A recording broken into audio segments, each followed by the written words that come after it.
Good afternoon. Welcome to Webb County Court at Law 2. I'm Victor Villarreal, Judge of your Webb County Court at Law 2. This is the Family Law Docket for Tuesday, July 7, 2026. The time is now 2:05. Court is now in session. Assisting us today are Cecia Rodriguez, Court Administrator. Mr. Ubaldo Cuellar is the Court Interpreter. Ms. Cynthia Flores is the Court Coordinator. Video conference co-hosts this afternoon include Ms. Reyes, Ms. Noriega, Ms. Cuellar, Mr. Hernandez. These proceedings are being electronically recorded. Everyone is instructed not to record any portion of these proceedings. Only a court reporter may provide the official record. As with all proceedings, violation of these instructions are subject to contempt hearings. If you're joining us online, you're instructed to act as though you were in court because you are in court. The rule here is simple. If you would not do it in person, don't do it online. For example, do not operate a motor vehicle. There is no smoking, no chewing gum, wear appropriate clothing, and always exercise proper courtroom decorum. The court will now call the cases in the order of appearance of counsel, first those in person, and then those online, as measured by your login times. Ms. Flores. First case, Your Honor, is Attorney Alan McGraw, page 9, number 26. Adam Link versus Berenice Rodriguez, cause number 2026 FLC 784C3. Good afternoon, Mr. McGraw. Court marks you present in person. Adam Link, are you present? Yes, he is. Please step forward. Berenice Rodriguez, are you present? Court marks Ms. Rodriguez not present. Speaking to the microphone and tell the court, are you Adam Link? Yes. One more time. Yes, Judge, I am. Welcome to court, Mr. Link. You're joining us live in person. The person to your right is your lawyer. Mr. McGraw, do we have service on respondent? Yes, Your Honor. Your Honor, in fact, she signed off on it as well. She works at the Public Information Office here in the county. And I believe, and I gave that to Miss Cindy Flores. I think I did see the signed agreement. I just want to confirm on service. Is there service in this case? No, Your Honor. All right. So the answer to the first question is no, but she did sign off on it by agreement. Are you ready to proceed? Yes, Your Honor. Mr. Link, would you raise your right hand? Do you solemnly swear or affirm that the testimony you will give in this case will be the truth so help you God? Yes, Judge, I do. You may lower your hand. Mr. McGraw, go ahead. Sir, would you state your name for the record, please? Adam Link. And on one occasion, you lived or you were in residence with the recipient of the lady, Miss Berenice Rodriguez, is that correct? Correct. And this union or relationship produced 2 children? Correct. And what are their names and what are their ages? It's going to be Liam Link, age 6. He's about to be 7. And Leah Link, she's 3. Okay. Now, you and Miss Rodriguez had an occasion on more than once to go over the agreement. Is that correct? Correct. Several changes were made and we met in person and made changes. Okay. You both met in my office at the same time. Is that correct? Correct. We went through every one of the agreements, every one of the factors. Is that correct? Yes, sir. That's correct. Okay. And in this agreement, you both have more or less agreed to 50% visitation, 50% possession. Is that correct? Correct. Would you tell the judge if there's anything else that involves? No, Judge. It's basically everything that was indicated in the agreement is both signed off and agreed on by both parties. And you also agreed to follow the visitation rules of the courts. Is that correct? Correct. Exhibit A, Correct, Judge. pass a witness, Your Honor. Do you have any other witnesses? No, Your Honor. Does the clerical coordinator have a copy? I can have a copy I can provide you. Let me see if I can get one that's been filed. As they do that, Mr. Link, you're still under oath. This agreement that you reached with Ms. Rodriguez, do you believe it's in your 2 children's best interest? I do. We have been practicing it for quite some time now, where I have the children 1 week and then she has the children 1 week. And throughout the week, we have the ability to also communicate and see the children if either one's requests. So the children's well-being is paramount in this situation, and I think both of us are in agreement in that. All right.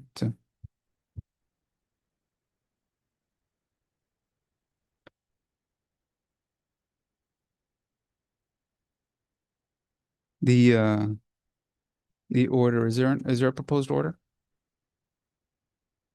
No, Your Honor. Oh, I see. That's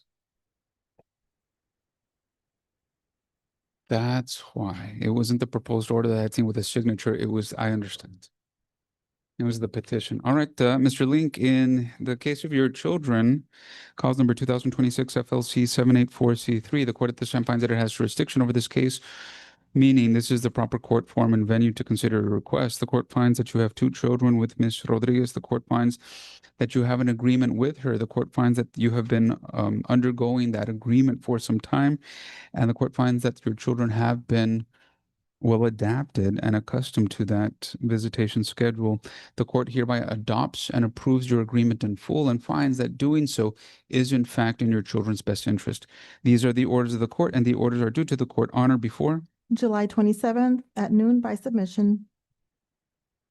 All right, so get them on as soon as they come in. I will sign off on them. See if you can get Ms. Rodriguez and Mr. Link to sign off on those agreed Okay, orders too.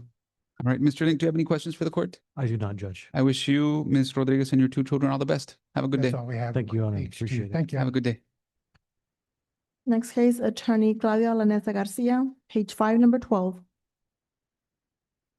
Marcela Salas, or Marcela Garza versus Hugo Salas, cause number 2025 FLA 100 C3.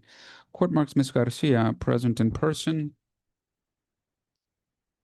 Speaking to the microphone and tell the court, are you Marcela Garza? Yes, Your Honor. Welcome to court, Ms. Garza. Court marks you present in person. Speaking to the microphone and tell the court, are you Hugo Salas? Yes, Your Honor. Welcome to court, Mr. Salas. Court marks you present in person. Mr. Chu, are you present? Court finds Mr. Chu not present in person. Your Honor, I believe the court signed an order requiring us all to be present for every hearing in person. This is a final pretrial hearing. Ms. Garcia, anything for the court to consider? Not at this time. Unfortunately, as my client and I predicted, we were not able to settle at mediation. We do have a final hearing, I believe, August 17th. 20th. August 20th. I apologize, Judge. I'm not, at this point, I'm not filing a motion to compel anything with regard to the discovery already responded to. We will accept those answers and impeach as necessary at trial, but I am expecting answers from a subsequent discovery request. Should I need to seek the court's intervention before, I will do so right away and in way ahead of the August 20th trial setting. But as of right now, they're not due yet. I think they're due in the next few days. So if those are not responded appropriately, then I will. Court marks Mr. Chu present in person. Mr. Chu, I called this case at 2:13. The court asked if there was anything to pre-try. The court heard no, and Ms. Garcia was just telling the court that although there's nothing to pre-try, mediation was 1, unsuccessful, and 2, at this juncture, she hasn't felt the necessity to compel, but that if she feels or determines that it's necessary to do so, she would do so before August 20th. Go ahead. Anything else? No, that's all. Good afternoon, Judge. Nathan Chu, present for Mr. Salas. We have nothing at pretrial, Judge. All right. It's a little bit more than a month between now and your next hearing. You're the petitioner in that modification. Ms. Garcia, what is it you're asking or your client is asking from the court? Supervised visits with the children, Judge. Which is already happening. Right. We are at a hiccup concerning different stuff that Mr. Salas has to do personally to get to the point where he can have more visits with his children. And Your Honor, that was for mediation purposes Yeah, only. yeah. We're not going to seek any of that at trial. We're just going to ask for supervised visits. Let me ask you all this. And limitation with regard to conservatorship as well. Say that again? Possessory conservatorship, or at least minimizing rights and duties of a managing conservator, Judge. It's already at the de minimis right now as we speak, ever since our hearing, Judge, anyhow, so. Remind the court, how many children before the court? Two children, Judge. Ages? What are their ages? Luis and Kate? They are 11 and 10. So by the time we get to that next hearing, they will have ostensibly, I hope they would have already started school. I wasn't there. I mean, I did receive the notice. I'm very glad. Not everybody files, not all mediators file letters with the court, and Ms. Figueroa wrote a very short letter to the court saying that mediation was unsuccessful. Knowing her experience, knowing the facts of this case, Ms. Garcia and Mr. Chu, would it at all benefit your clients to go back, or are you just is one side or both just so stuck that it's just not going to happen?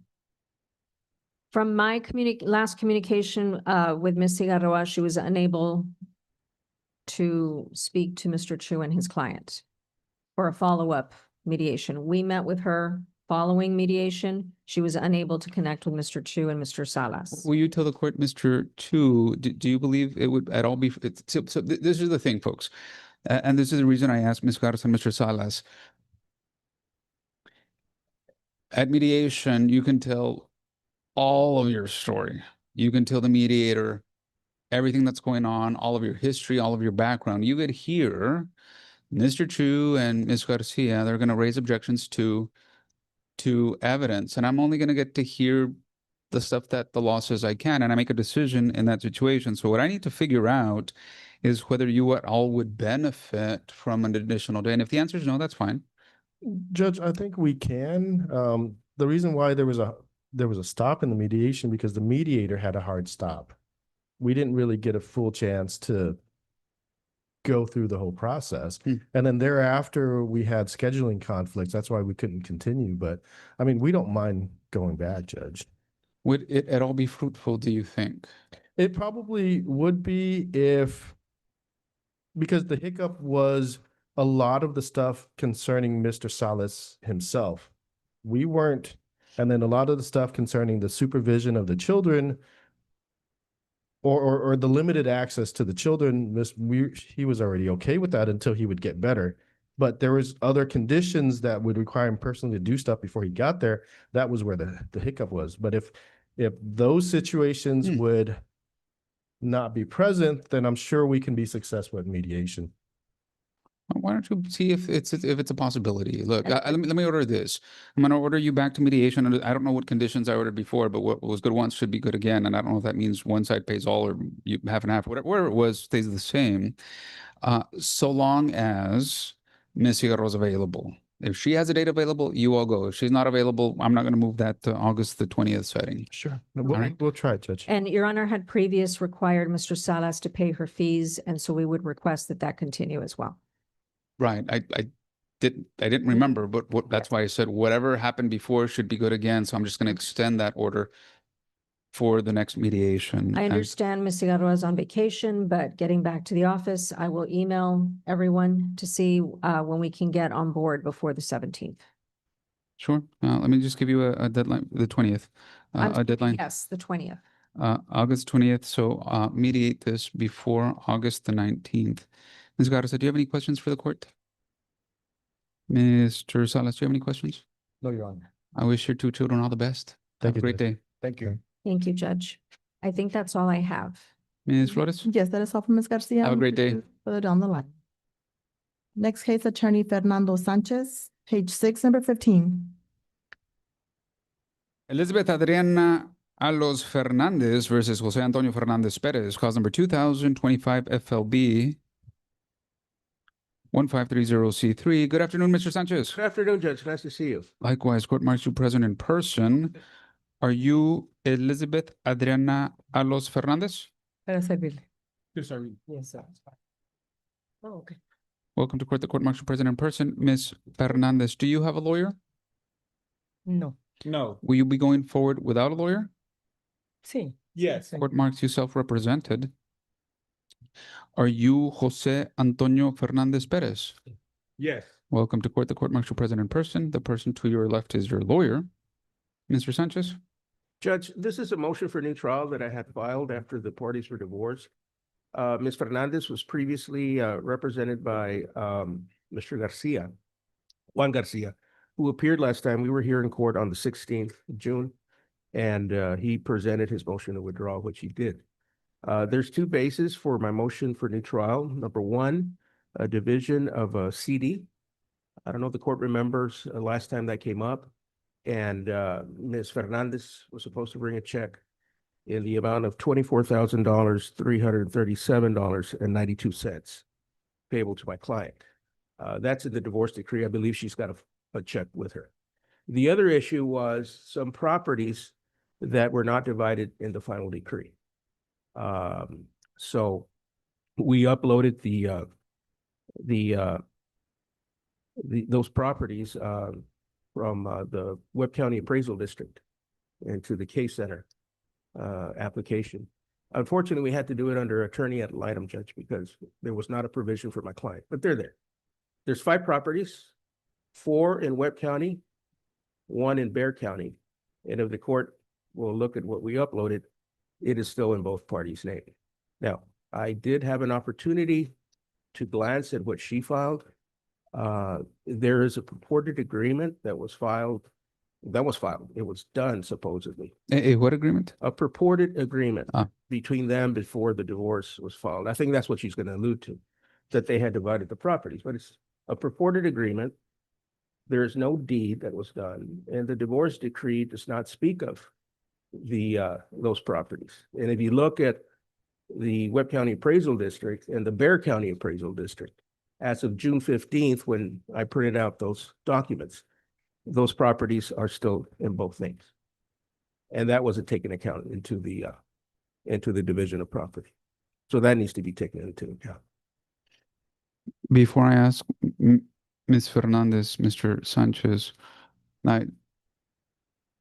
first time I'm hearing about an agreement, but let's assume, based on what you know, that Ms. Fernandez will attempt to introduce into evidence some purported agreement ostensibly on these properties, I guess. If that happens, where would the date of that agreement fall in the timeline of this case? Before the divorce, after the divorce? Let me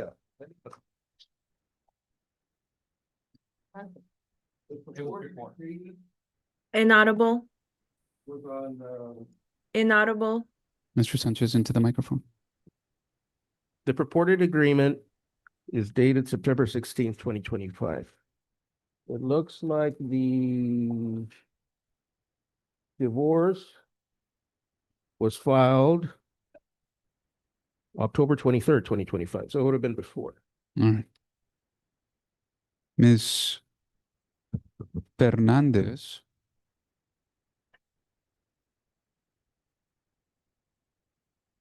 do you believe, how do I ask this? Because I'm trying not to elicit any testimony. I just want to see what your argument is going to be. Mr. Sanchez says that arguably 5 properties were purchased during the time you were married to Mr. Perez. Is that, do you believe that to be true, or do you believe that to be untrue?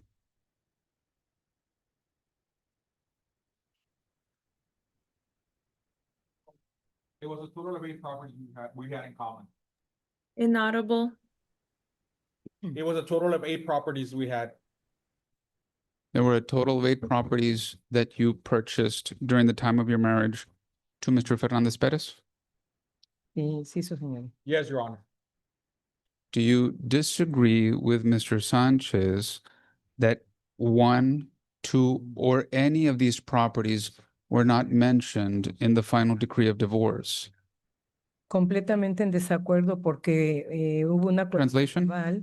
I would totally be in disagreement because there was a verbal agreement.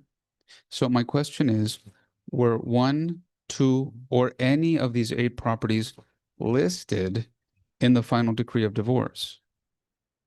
Mi abogado le comentó a usted que ya se había hecho notariado esa división de propiedades.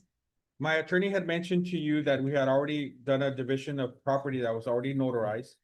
I'm going to ask one more. Let me ask Mr. Sanchez to see if he can perhaps answer the court's question. Mr. Sanchez, were 1, 2, or any of these 8 properties listed in the final decree of divorce?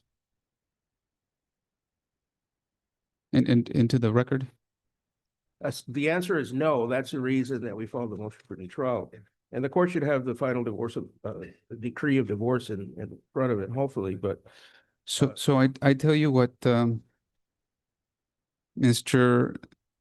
Fernandez and Ms. Fernandez, I'm going to place this as the first contested matter on the court's docket today, so that you can put on the record any evidence and testimony as to any and all of this, because it sounds to the court that there's 2 questions that need to be answered at this through evidence and testimony, not just argument. And that's 1, whether there is any property, real or personal or anything else, that was excluded from the court making a determination as to its character, whether it's community or property. And the second question is, if there is, then you get another trial date, right? Because the only question before the court is whether to grant or deny the motion for new trial. All right, so without knowing anything else, this will be the first contested matter on the court's docket today. Judge, Right. I have some matters at County Court 1. May I go and Yeah. handle those? I'll be back. All right. Thank you. Stand by, please. Next case, Your Honor, is Attorney Guadalupe Castillo, page 4, number 9. Mauricio Salazar versus Cristina Alexandria Benedict, cause number 2021 FLC 1132C3. Court marks Mr. Castillo present in person. Good afternoon, counsel. Good afternoon, Judge. Mr. Javier Guzman, Mauricio Salazar, Cristina Benedict. Any other persons present? Court finds no other persons are present. Mr. Castillo? Judge, we're here for the final pretrial. Mr. Guzman apparently is involved in a criminal case in the 111. He requested a continuance of today's final pretrial, which of course I granted because he is in fact in that criminal case, which takes precedence. I don't have anything to pre-try. We are set for July 30 at 2 p.m., I believe. Well, let me ask you this. Well, let me ask first the clerk. Has any party other, but Mr. Castillo says he hasn't. Did Mr. Guzman file anything for the court to consider at this final pretrial? Just over 11, Your Honor. Looking at the calendar, we don't have any other settings. I tell you what, let me just leave it for that day so you don't lose a setting for July the 30th. And if there's a need for the court to hear any pretrial motions, just file them in before, and I'll hear them on the date of the final hearing. And if there's nothing to hear, then we'll go straight into the final hearing. Very good, Judge. Any other cases for Mr. Castillo? That is all from Mr. Castillo. Good to see you, counsel. Have a great day. You too, Judge. Thank you. Next case, Attorney Olivero Canales, page 5, number 14. Yadira Salvador versus Enrique Salvador, cause number 2025 FLA 1446C3. Court marks Mr. Canales present in person. Good afternoon. Yeah, Mr. Castillo filed an advisory with the court. He Right. will be in federal court. Mr. Jose Luis Castillo, Yadira Salvador, Enrique Salvador. Any other persons present? Court marks no other persons present other than Mr. Joshua Schomburger, who's present here on behalf of the AG's office. Welcome to court, Mr. Schomburger. Thank you, Your Honor.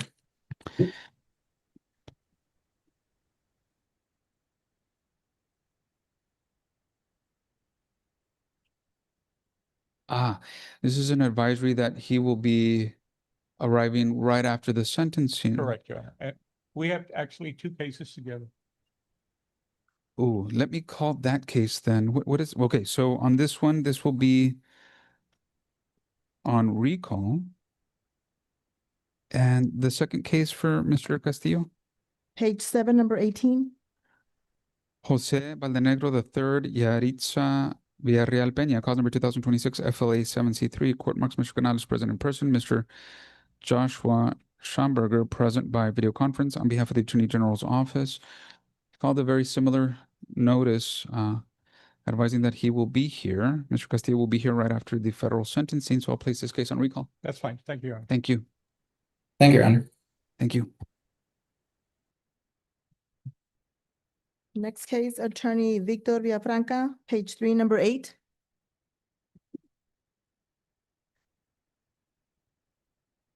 Call the next case. Page 3, number 8. Call the next case.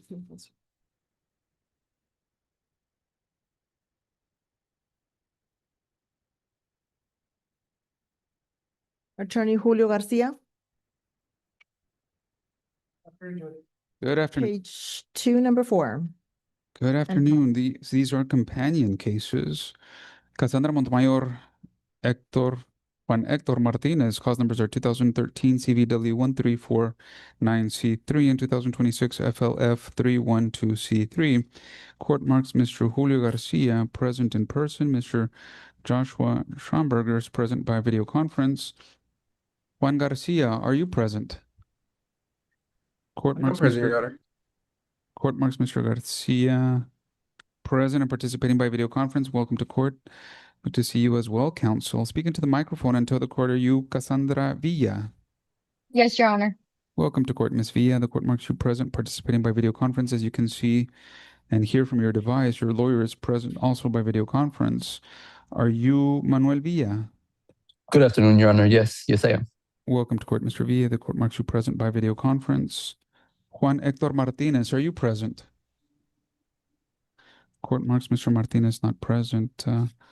Mr. Garcia. Oh, one more thing.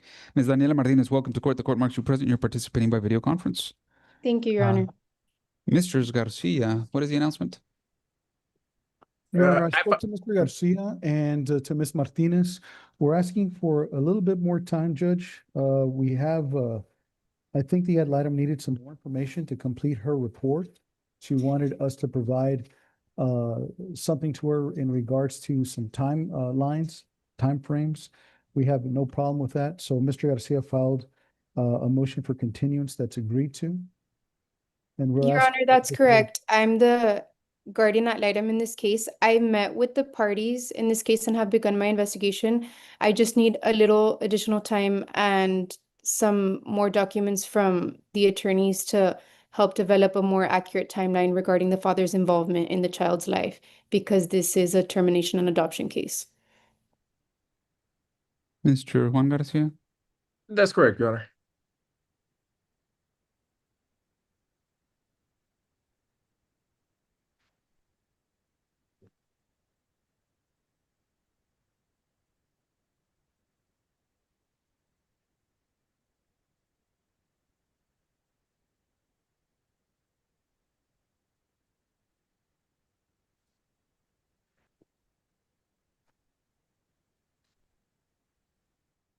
The court has received, reviewed, and considered that written motion for continuance. The court has signed it, granted, and it has written in.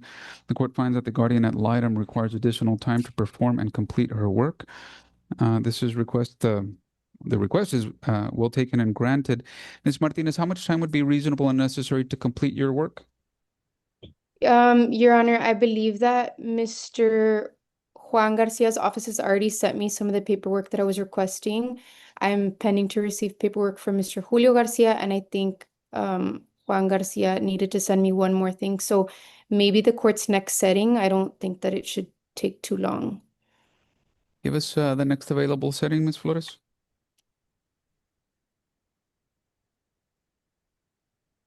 Yes, sir. That'll be August 13th at 2 p.m. Any objection, Mr. Juan Garcia? No, Your Honor. Mr. Julio Garcia? No, Your Honor. Ms. Daniela Martinez? No, Your Honor, that's fine. Thank you. Mr. Schomburger? No, Your Honor. All right, Ms. Villa, Mr. Villa, we will see. Oh.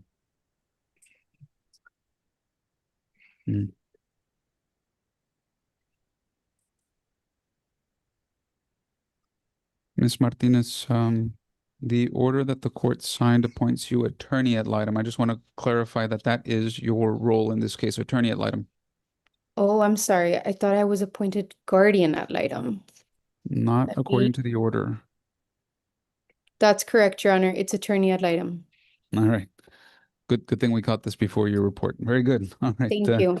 Mr. Villa, Ms. Villa, we'll see you on August the 13th. Good luck to all. Thank you, Your Honor. Judge. Thank Yes. you. Thank you, Your Honor. Any other cases for Mr. Julio Garcia? Yes, Your Honor, that'll be page 7, number 19. Anthony Composto versus Chantal Jasmine Composto, cause number 2026 FLA 31C3. Court marks Mr. Julio Garcia present in person, Mr. Juan Garcia present by video conference, Mr. Altgeld, George Altgeld, Anthony Composto, Chantal Composto. Any other persons present? Court finds no other persons are present on this case. Mr. Juan Garcia? Your Honor, if I may, I believe Mr. Alkel filed a motion for continuance. I've talked to both counsel, and just so the court is made aware, there was some extraneous circumstances that had been filed on behalf of Mr. Alkel that have been denied in their own right, which was I believe, a restraining order in front of Your Honor, and you granted temporary orders. I don't believe Mr. Alkel nor I were present for that, but that's what I was being told. I apologize about that. And there was also an Give issue. me 1 second. Are you Chantal Composto?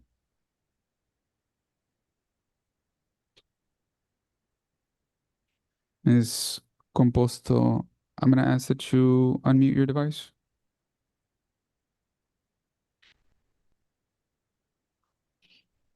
Yes, sir.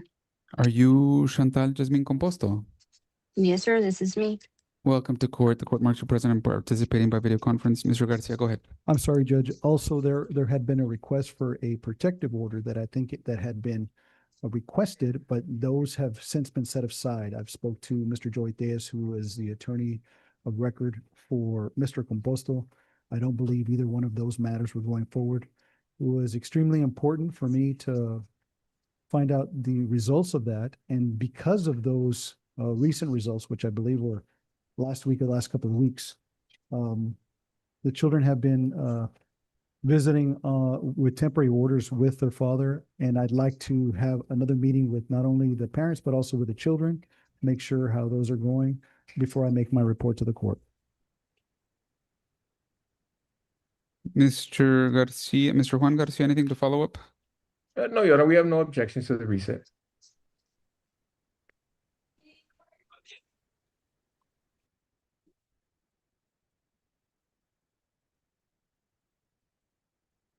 I would be requesting, if we could, Your Honor, maybe the same setting, the 13th of August. Any objection, Mr. Juan Garcia? No, Your Honor. Ms. Flores? August 13th at 2 p.m. Thank you, Your Honor. And Mr. Garcia, yeah, specifically appointed you to this case. I think you accurately detailed the procedural history of this case, and I think for matters outside of the court's control that are more procedural than actual or legal, the court hasn't been able to grant any relief. So if in your professional judgment you feel like something needs to happen with regard to the children, their best interest, or anything regarding their welfare, then please file something with the court. I've spoken to both counsel of record, which is why I'd like to set another appointment with the children. I have had one conversation with them. I need to do a follow-up because that one conversation was concerning. And so I'd like to make sure that we follow up. So in case it is necessary, but I will tell the court, and I'll just verify to make sure. I am appointed guardian ad litem in this particular matter and not attorney. I also want to make sure, since we just heard that from the last case, it's typically guardian. If I may, Your Honor, he was appointed attorney ad litem for the children. Okay, good to know. There it is. All right. Anything else on this case, Mr. Juan Garcia? No, Your Honor. Ms. Composto, do you have any questions for the court? No, sir. All right. Keep in contact with your lawyer. I wish all persons well. Have a good day.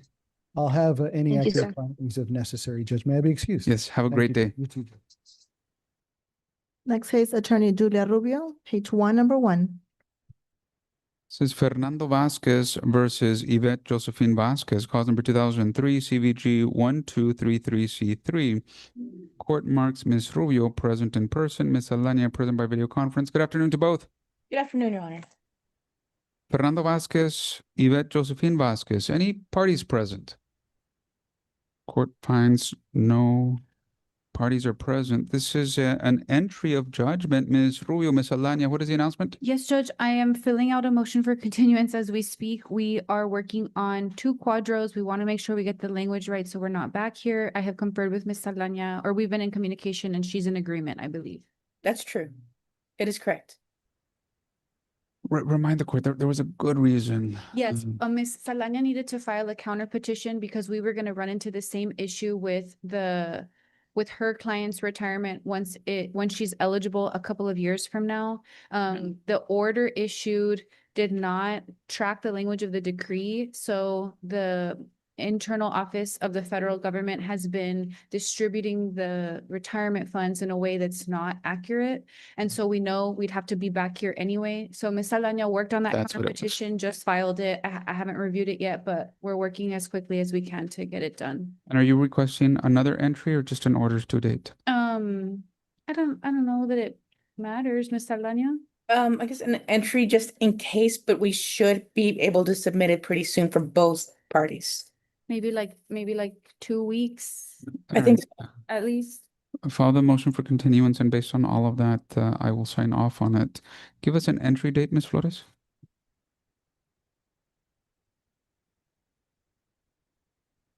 Yes, Your Honor, that'll be. And how much time?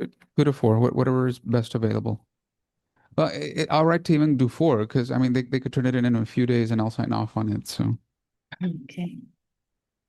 July the 30th at 2 p.m. Yeah. I'm set for entry on that date. Just file it, and I'll sign off on it. Ms. Rubio, anything else on this case? Nothing further on this case, Judge. Ms. Alania? I have one more case, Your Honor. She's further down the line. Okay. Ms. Rubio's, page 6, number 16. Juan Antonio Leza versus Linda Sanchez, cause number 2025 FLI 281C3. Court marks Ms. Rubio present in person, Mr. Javier Guzman not present, Ms. Leticia Garcia present and participating by video conference.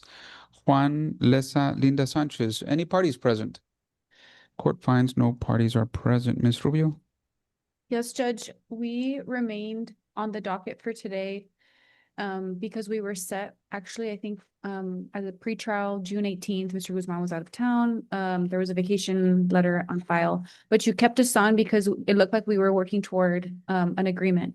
You said that at this date, you would give us the jury trial setting if we still needed it. I don't believe we do. So I think what's in order is an entry of judgment date.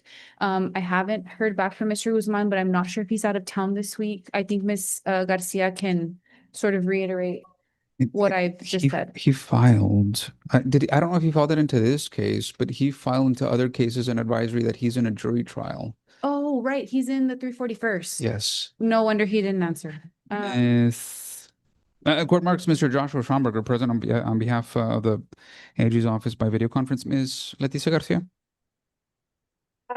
Judge, that's correct. It's been a big change with the status regarding what Mr. Leza had requested by and through his counsel, Mr. Guzman. And it's been a good conversation with both parents. It seems like we have a good agreement going. It seems that we're not going to need a jury trial nor mediation. So subject to the 2 lawyers getting with their clients, I think we've got a good deal going. All right. So then if I'm hearing everybody correctly, if I'm understanding everyone correctly, Ms. Rubio, we just need a bench trial? I guess you can set it for bench trial, Judge, and I'm very hopeful that we will just have an order for your consideration. All right. Give us a bench trial date, Ms. Flores. August 13th at 2 p.m. Any objection, Ms. Rubio? Have a jury trial set that week for August 10th, I believe, in the 49th. I'm operating as if it's going. Would you prefer that I see if it actually goes forward and file a continuance, or just get a different date today? Let's it- leave it for that it- date for 1 second. Ms. Flores, what is the date after August 13th? August the 20th at 9 a.m. Does that work better? All right, let's do that unless you have an objection, Ms. Garcia, None, Your Honor. and unless you have an objection, Mr. Schomburger. No objection, Your Honor. August the 20th at 9 a.m. All right, good luck to all. Thank you, Judge. Any other cases for Ms. Rubio? Yes, one more case, page 8, number 23. Derek Andrew Hale versus Sylvia Aisha Hale, cause number 2026 FLA 619C3. Court marks Mr. Vela present in person, Mr. Chu present in person. Ms. Rubio, remind the court, are you counsel or ad litem? I have a motion to substitute Oh. as counsel judge for Mr. Nathan Chu on behalf of Sylvia Alicia Hale. Good afternoon, Judge. I've signed off on it. Derek Hale, Sylvia Hale, any parties present? Court finds Mr. Hale present in person. Sylvia Hale, are you present? She was going to be on Zoom, Judge. And actually, I think we were conferring. Are you Derek Andrew Hale? Yes, Your Honor. Welcome to court. The court marks you present in person. The person to your left is your lawyer. Well, if there's no disagreement, Ms. Rubio and Mr. Chu, well, this is a motion to substitute. Is there a companion advisory notice of appearance order for the substitution? Is there a proposed order? Inaudible. Into the So sorry, I thought I filed a motion or a notice of appearance, Judge, but if I didn't, I can get it on file by end of day. Let me ask the clerk's office, is there a proposed order granting the substitution? No, Your Honor. So it is well taken and approved. The order is due to the court honor before. July 27th at noon by submission. And the reason I do that, that'll change. I mean, besides legally, administratively, it'll kick in on the eServe system and all these things. So, thank you, Mr. Chu. Thank you. Any other cases for counsel? That is all from Ms. Rubio. For Mr. Chu, we're not done with this one. For Mr. Chu, yes, Your Honor. All right, stand by. All right, so we're set for a final hearing on a trial. You just came into this case, Ms. Rubio, Mr. Vela? Judge, we're going to be asking for a reset to allow Ms. Rubio and I to confer. However, if the judge can give us 5 minutes. Sure. We're going to make an announcement for the court to enter some things into the record so the parties can work with each other during this time frame. Right, without knowing anything else, I will list this as the second contested matter and wish you both well. Thank you.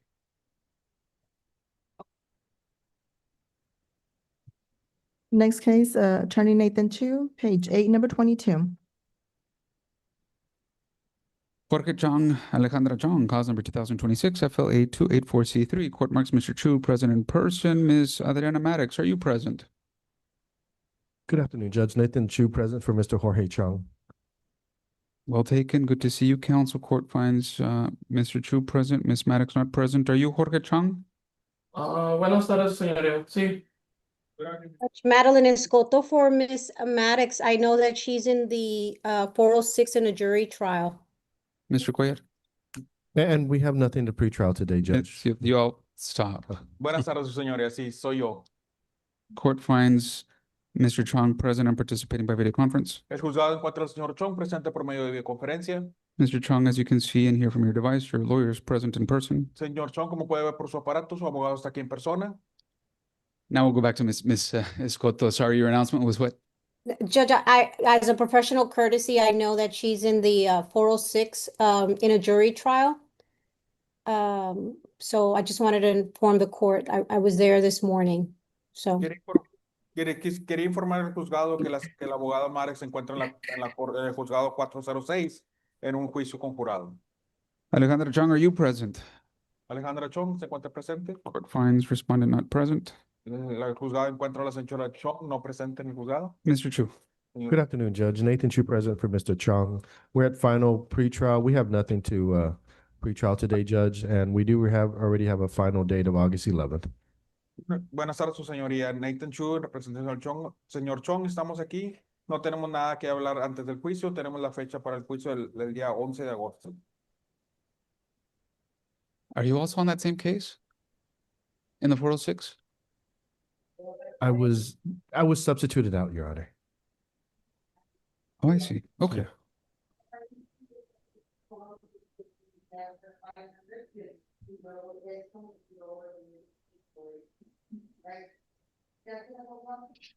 Court sees that there is a written motion for continuance. Is it agreed to? El juez toma notificación que hay una orden para posponer el juicio, que está, los abogados están de acuerdo.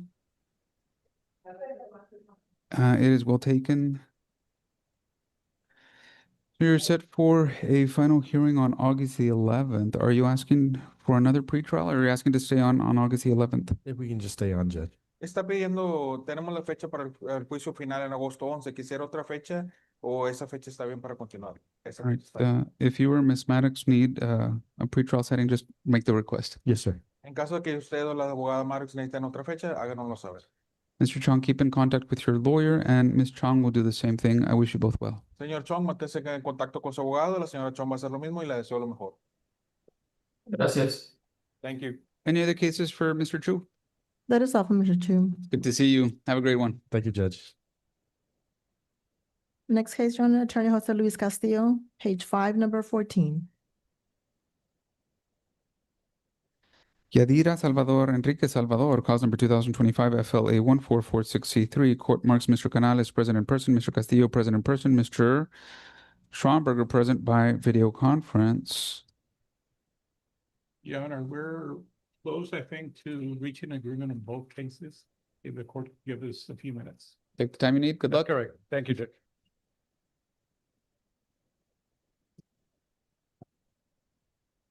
Next case, Your Honor, Attorney Oscar Vela, page 3, number 6.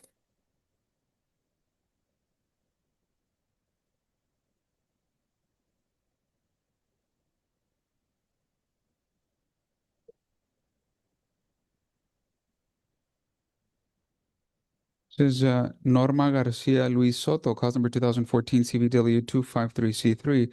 Court marks Mr. Vela present in person. Mrs. Soto, are you on this case? Yes, Judge. Court marks you present participating by video conference and Mr. Joshua Schomburger present by video conference. Norma Garcia Luis Soto, any other persons present?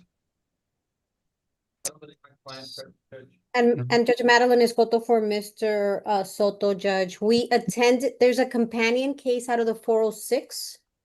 So we attended mediation with Judge Hale and were successful. And because of that, and because this court has jurisdiction with regards to the minor child, we filed an agreed motion to modify. And I'm happy to say an agreed order signed by all the parties, including Mr. Vela and myself. That's correct, Judge. Can we get a copy of that? I don't know if we reviewed that though. Sure, we can send it to you, Mr. Schomburger. It has, I can tell you, it has the child support based on the mediated settlement agreement at $2,000 a month, beginning April 1st of 2026. And health and dental is through dad, my client, Mr. Soto. No cash medical support or child support arrears.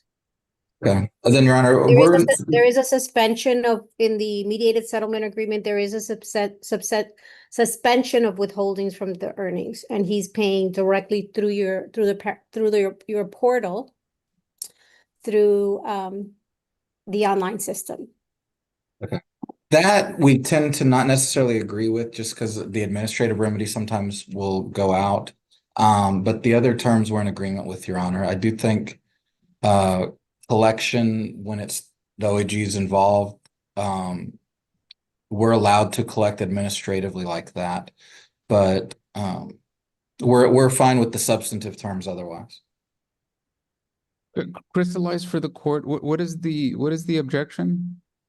Well, so it's a limitation on the OAG's statutory authority. So when the Attorney General's involved, we have certain statutory rights under chapters 156, 157 of the Family Code. An administrative right to send withholding, et cetera, various different ones. So if there's an order suspending the withholding, that infringes upon our legal right to do it. So that's just that's kind of it in a nutshell. So there is language that if obviously he's delinquent in the order, and I think Mr. Schamberger will see, then they can issue out the administrative withholding. But since the prior order has been in effect, Mr. Soto has always paid through the online system, and there's never been an administrative order withholding in this case. And obviously this was agreed to by the parties at mediation. There is a mediated settlement agreement that has these terms, and Mr. Vela and I at least are asking that the court approve the agreement by both parties and approved by Judge Hale, and order that the suspension of withholding will be in place, and obviously that if he is delinquent for more than 30 days, then they have a right to issue out the administrative writ.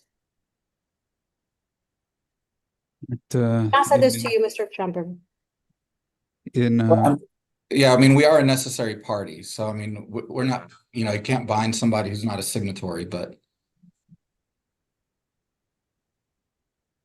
we would defer to your discretion, Your Honor. I mean, I think that we can take care of it, but I just have to get my objection on the record.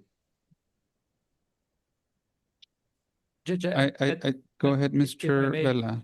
At this time, I believe that the Attorney General's office is not providing a service to Ms. Garcia, my client, and the respondent is paying directly to her for the child support and also covering the health insurance. So maybe at the time when the original order was put into place, the Attorney General's office was receiving cash medical or something, but they're no longer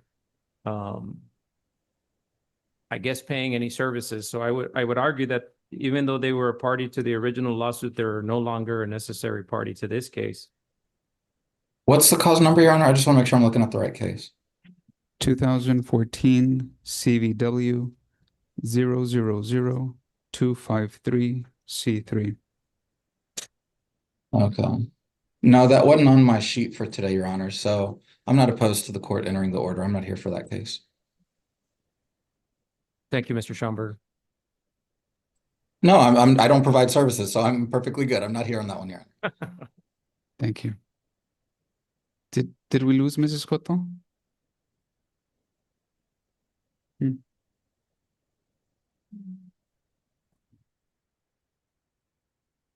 What she said? Yes, Your Honor, she's no longer in the virtual. All right. Court has heard from the parties. Court has received, reviewed, and considered the agreed order and suit to modify the parent-child relationship. It is well taken. It is signed. The court is tendering the original signed order to the clerk's office.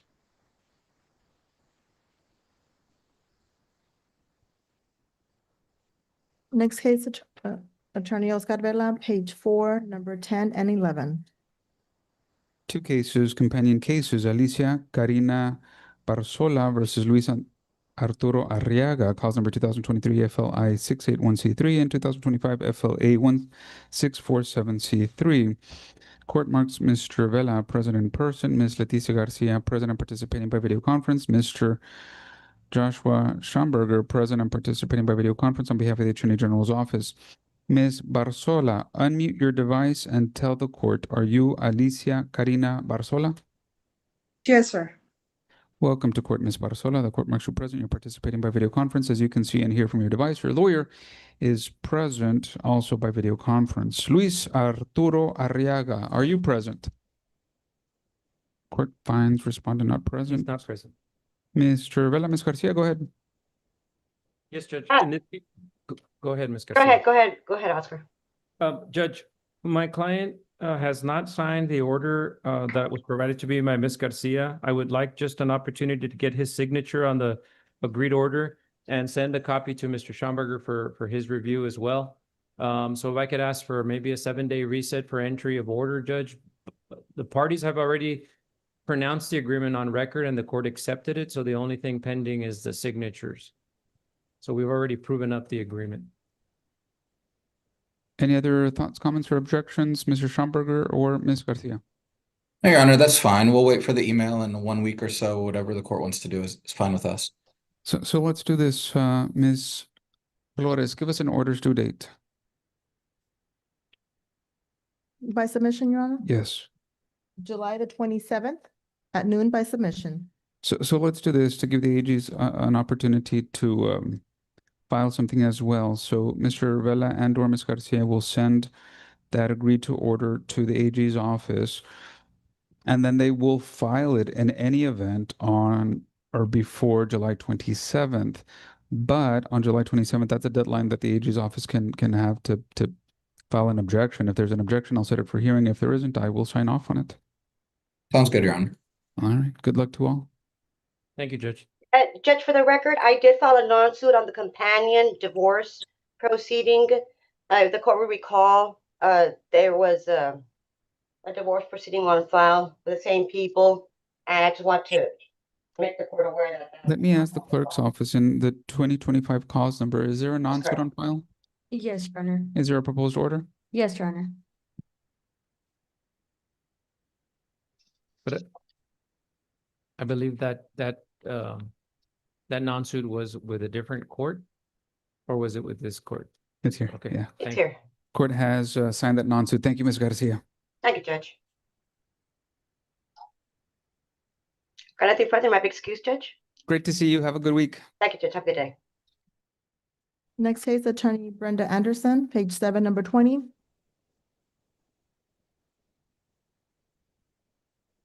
Gabriela Guerra, Victor Guerra, cause number 2026 FLA 272C3. Good afternoon, Ms. Anderson.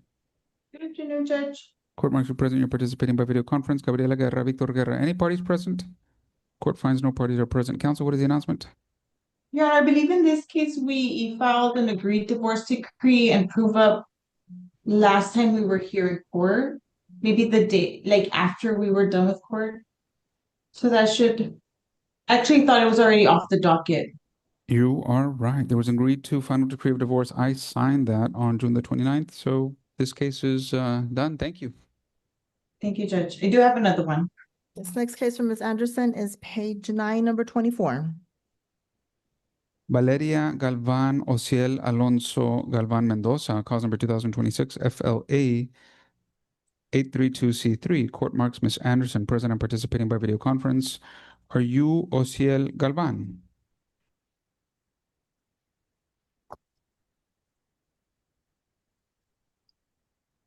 Are you Valeria Galvan? Yes, Your Honor. Welcome to court, Ms. Galvan. The court marks you present. You're participating by video conference. As you can see and hear from your device, your lawyer is also present by video conference. One more time, are you Ociel Galvan Mendoza? Sí, soy yo. You're joining us by video conference, Mr. Galvan. ¿Está participando por medio de videoconferencia, señor Galván? Mr. Sí. Galvan, do you have a lawyer? Señor Galván, ¿usted tiene un abogado? No, No. Are you going forward today without a lawyer? ¿Va a continuar el día de hoy sin un abogado? así es. Yes. Court marks you self-represented. El juzgado lo va a marcar representando usted solo, Ms. Anderson. señor Anderson. Your Honor, I'd like an opportunity to confer with Mr. Galvan. I didn't know whether he was gonna show up today. We are set for temporary orders. So I'd like to confer with him to see if we have an agreement or if we're gonna need a hearing. Buenas tardes, señora. So if we could be placed in a breakout room, Judge? Quisiera ver si podía recibir tanto tiempo para hablar con el señor Galván. No sabía si iba a estar aquí el día de hoy o no. Estamos aquí para órdenes temporales. No sé si nos podría poner en una sala aparte para hablar con él. Mr. Galvan, because you do not have a lawyer, that means that Ms. Anderson can legally and ethically talk to you about this case.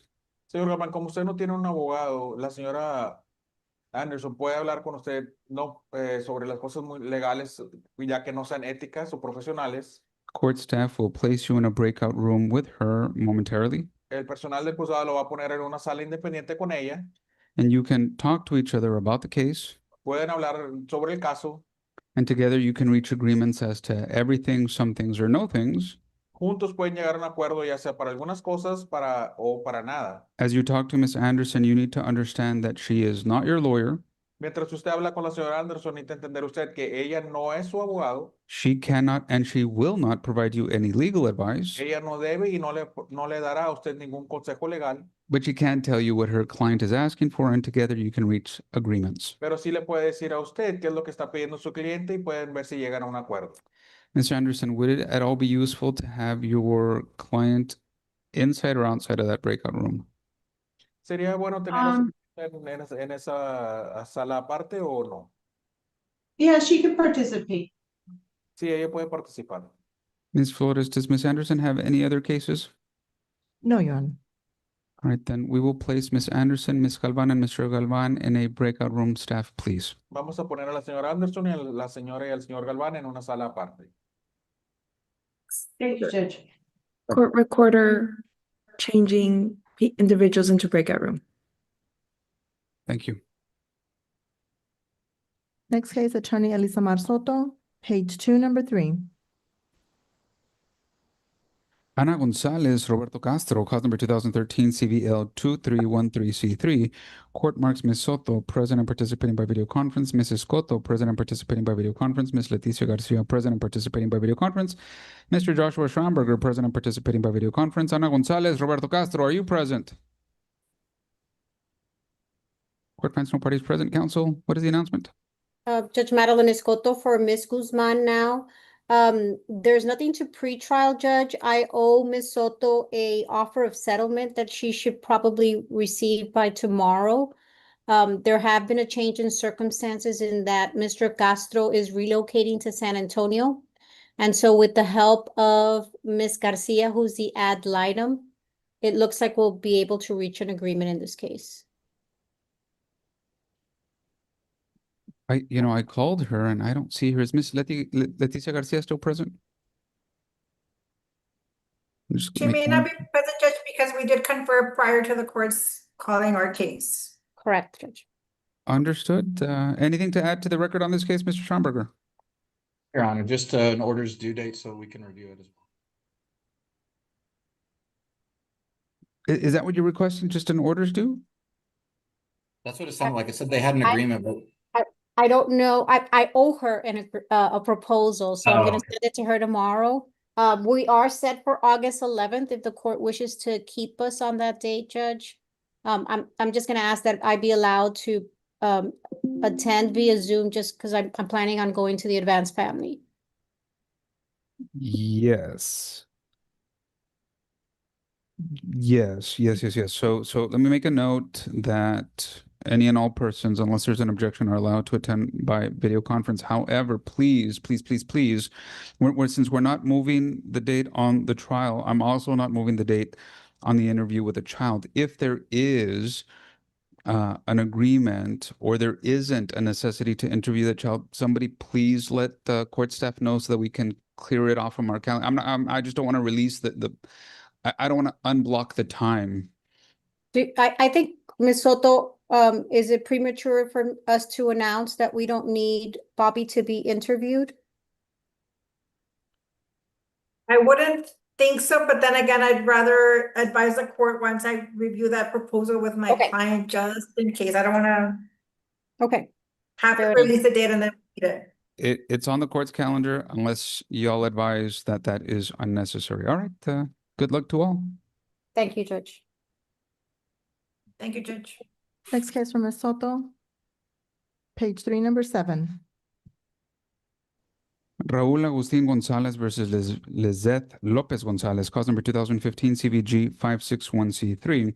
Court marks Ms. Soto, present and participating by video conference. Mr. Juan Garcia, present and participating by video conference. Ruben Arce, present and participating by video conference. Good afternoon to all. Good afternoon. Good afternoon, Judge. Are you Raúl Agustín González? Yes, I am, Judge. Welcome to court, Mr. Gonzalez. The court marks you present in person. As you can see from the screen, your lawyer is present and participating by video conference. Are you Lizeth Lopez Gonzalez? Yes, Your Honor. Welcome to court, Ms. Gonzalez. The court marks you present and participating by in person. And as you can see from the screen, your lawyer is present by video conference. Mr. Arce, Mr. Garcia, what is the announcement? Your Honor, if I may, Judge, we are here set for a status, Your Honor. In this case, just in way of background, the child, Judge, had been going to counseling Your Honor.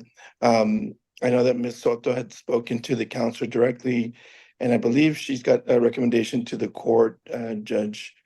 At this time, I did speak to Ms. Soto as well, Judge, and my client had no issue with her recommendation, and I believe that Mr. Garcia was also on board, Judge. I guess That's before we correct. hear from Mr. Garcia and Ms. Soto, just to clarify, we're not set for status. This court, I'm going to keep repeating it. We don't do statuses because at status hearings, the court has no legal authority to do anything. We're set for final pretrial hearing. If there's anything filed into the case, I can certainly take care of that. But well taken on all fronts. Mr. Garcia? That's correct, Your Honor. My client is also in agreement with the recommendation of Ms. Soto.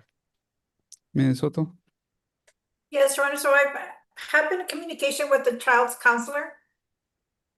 And the agreement is as follows after conversing with both attorneys and receiving the agreement of both parties, that dad begin family reunification counseling with Dr. Galvan. And Dr. Galvan to set out the schedule as to when he's going to incorporate dad into that family reunification counseling. And the child should continue receiving individual counseling from her current provider, Nora Villarreal.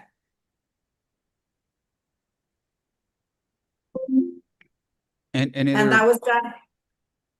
That was done, Judge, based on the records that I've received from both parents. And I do think that that's in the child's best interest at this time. So is this a partial agreement or is this a full agreement? It's a full agreement. Does that resolve any and all issues in this case, Mr. Arce?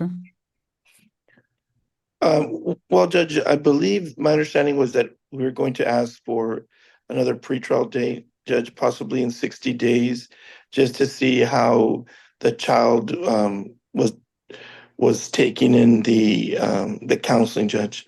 And at that point, I believe that maybe we could reach some sort of finality to the case, Your Honor. Dad's not receiving any visitation at this time, Judge, and we're trying to see if the counseling would affect that in any way, Judge. Mr. Garcia? That was my understanding as well, Your Honor. And Judge, if I can shed some light without putting the child's privacy at stake here, there are some issues that necessitate this type of counseling, and I don't want to rush the child back into regular visits until she's had the help that she needs. Well, let me ask you both this then, Mr. Garcia and Mr. Arce. We're set for August the 13th. And again, I don't do statuses. So would you all like to keep that date, or should we just move that date now into September or October to give this case a little more time to flesh itself out and see what, if any, things should change or can be proven? Mr. Garcia? That would be fine, Your Honor. We can push it back to maybe September, October. Mr. Arce? Judge, I think that would be in the best interest of the child, Judge. Give us a setting in late September, early October, Ms. Flores. October 1st at 2 p.m. Any objections, Mr. Garcia? No, Your Honor. Mr. Arce? No, Judge. Ms. Soto? None, Your Honor. Mr. Gonzalez, this case is scheduled for a final hearing on October the 1st at 2 p.m. Do you have any questions for the court? Not at all, Your Honor. Do you have any questions for the court, Ms. Gonzalez? No, Your Honor. I wish you both very well, and I wish your son all the best. Have a good day. Thank you, Judge. And Judge, apologize for misspeaking on the status, Judge. It's all good. Thank you. Your Honor, that's all I have. Maybe excuse. Great to see you. Yes, sir. Thank you, Judge. That's all I have. Maybe excuse. Great to see you as well. Have a great day. Same here, Judge. Thank you. Thank you, Ms. Soto. Soto, page 6, number 17. Laura Mónica de la Garza, José Manuel Valdez, Gilbert Eric Reina, cause number 2025 FLK 1395C3. Court marks Ms. Soto present by video conference. Mr. Rene Cantu, are you present? Court finds Mr. Cantu not present. Laura Garza, José Valdez, Gilbert Reina. Any other parties present? Honor, I'm present with the Attorney General's office, Joshua Schamberg.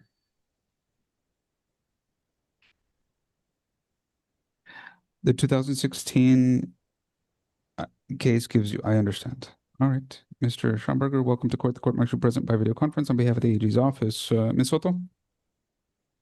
Judge, so we're here for docket control conference. The last time we were here, the court did appoint Mr. Rene Cantu. I don't believe he's met with my client yet. We did send him the pleadings.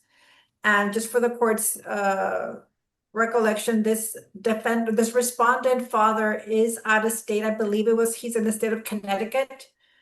Has not seen the child, but the court did appoint an attorney ad litem to just flesh out whether that termination is proper, but I don't think that's been done yet. All right, so let's do this. Ms. Flores, give us 2 dates. Give us a final pretrial hearing in 30 to 60, and then give us a final hearing 30 days after that. Final pretrial, August 11th at 2 p.m. And final hearing October 1st at 2 p.m. Any objections? No, Your Honor. No, Your Honor. All right, good luck to all. That is all from Ms. Soto. It's good to see you, counsel. Have a great one. Thank you, Judge. Have a good day. Next case, Attorney Victor Villafranca, page 3, number 8. Isela Puente Victor de la Cruz, cause number 2017 FLH 1754C3. Court marks Mr. Villafranca present in person. Mr. Joshua Schomburger present and participating by video conference on behalf of the Attorney General's office. Speaking to the microphone and tell the court, are you Isela Puente? Welcome to court, Ms. Puente. The court marks you present in person. The person to your right is your lawyer. Victor de la Cruz, are you present? Court finds respondent not present, but he was just served on the 4th. Thoughts, comments? I'd like to give him the opportunity to make a response, Your Honor. I guess we could just pass it maybe 30 days, Judge. Are you Victor de la Cruz? I'm going to ask that you unmute your device.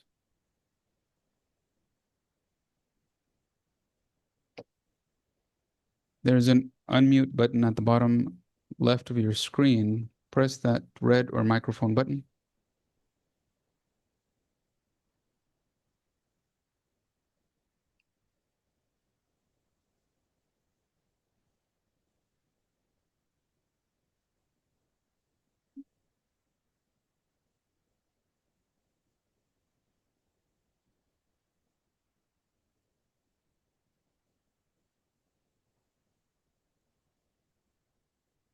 Mr. Villafranca, do you know if Mr. de la Cruz is an English or Spanish speaker?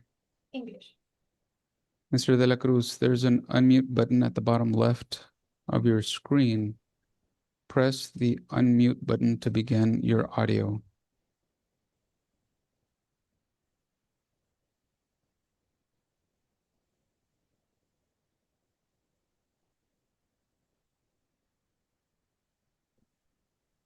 Can you hear me? Yes, sir. Now turn on your video. All right. Are you Victor de la Cruz? Yes, sir. Welcome to court, Mr. de la Cruz. You're present and participating by video conference. Mr. de la Cruz, what is your email address? VDLC1029@gmail. One more time and a little slower, please. VDLC1029@gmail. All right. Be on the lookout in your emails. If the court needs to send you any information, any notices, it'll go to that email address.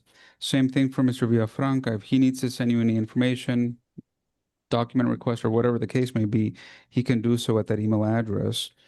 Ms. Flores, give us a setting in 20 to 30 days, please, more or less. We can after the August the 4th is on vacation. Give us that setting, Ms. Flores.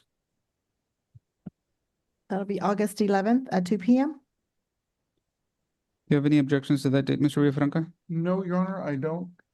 Mr. de la Cruz, do you have any objections to the court setting this case on August the 11th? August the 11th, just a second. Your Honor, the court can ask Mr. De La Cruz whether he's going to be hiring an attorney.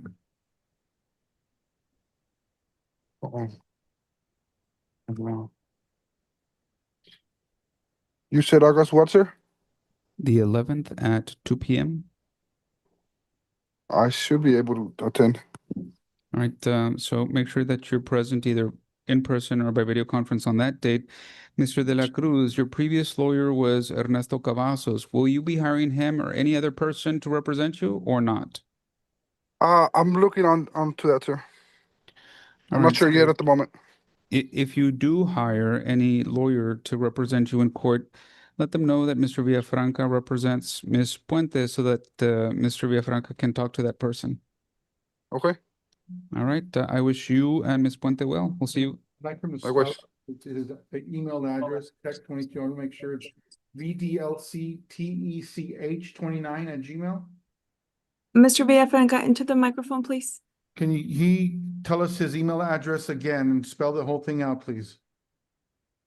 It's the same email you've been sending me emails to. I think, yeah, I believe he's already on it, Judge. Okay, that's All right. Yeah. We'll see you on August 11th. Good luck to all. Thank you, Your Honor. That's all I have. Excuse. Yes, sir. Have a Thank great you. day. Thank you. Good to see you. Next case, Attorney Madeline Lopez Escoto, page 9, number 25. I'm sorry. Page what? Page 9, number 25. This is Jesus Ricardo Ramirez Jr. versus Vanessa Guardiola, cause number 2026 FLC 338C3. Court marks Mrs. Cotto present by video conference. Mr. Guzman not present. Jesus Ramirez, Vanessa Guardiola, are you present? Court finds no parties are present. Mrs. Cotto, go ahead. And Madeline Escoto for Mr. Ramirez. Judge, Mr. Guzman is in a jury trial, so we've agreed on the continuance, Judge. We're just asking that the court give us the next available setting. I did send him an offer. He did send me a counter proposal back. So we're in the process of trying to resolve it. Well taken. Ms. Flores, give us another setting and stay away from the family law conference, please. August 20th at 9 a.m. Any objections? No, Judge. All right, we'll set it then. Any other cases for Mrs. Cotto? That Judge- is all. Judge, if I get, I had some technical issues, Judge. What did you do on the other case with Mr. Vela? Mr. Vela is still present, fortunately. Give me the page and case or? Yeah, this was on the one with Mr. Schamberger, the Soto matter. Oh, Mr. Schomburger, I don't recall the cause number, but Mr. Schomburger withdrew the objection after Mr. Vela presented the argument. He did, so I signed off on it. Okay, thank you. I got kicked out. I don't know why. I just want to make sure. And that's all I have. May I be excused. Good to see you. Have a great day. Have a blessed day, Judge.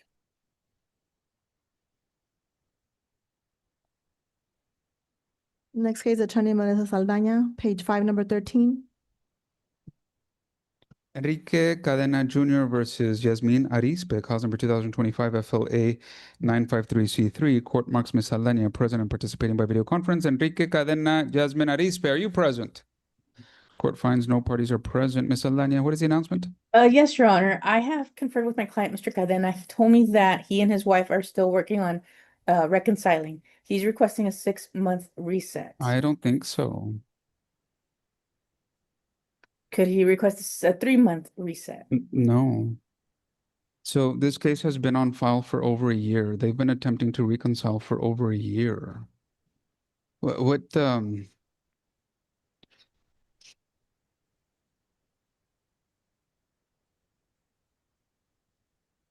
I think at some point there has to be evidence and testimony as to whether there is a reasonable expectation of reconciliation or there isn't a reasonable expectation of reconciliation. So I tell you what, let's and that way you can communicate the urgency of needing to figure things out in their situation. Let me set this for dismissal in a month. And that way they can make a decision one way or the other. And if they need more time, you can still request more time. I'm not saying that's not going to happen, but I think at this point, after a year, they should know whether there is or there isn't an expectation of reconciliation and whether that expectation is reasonable or not. Ms. Flores, give us a dismissal setting in 30 days, please. August 13th at 2 p.m. All right. I'll call this case on that day. Thank you, Your Honor. That's all I have. May be excused. Good to see you. Have a great day. You too. Thank you. Next case, Attorney Valerie Fisher, page 8, number 21. Case 21 is Sara Villanueva versus Jose Luis Villanueva, cause number 2026 FLA 283C3. Good afternoon, Ms. Fisher. Good afternoon, Your Honor. How are you? Very good. Thank you. Court marks you present. You're participating by video conference. Mr. Rodolfo Santos, are you present? I believe it's in trial in another county, Your Honor, according to his office.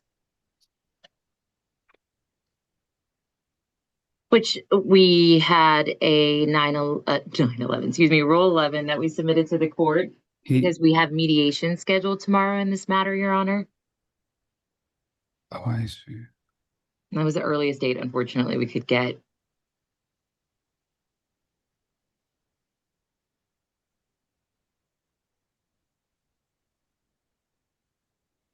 I see. All right. Court marks Mr. Santos not present. Sara Villanueva, Jose Luis Villanueva, any parties present?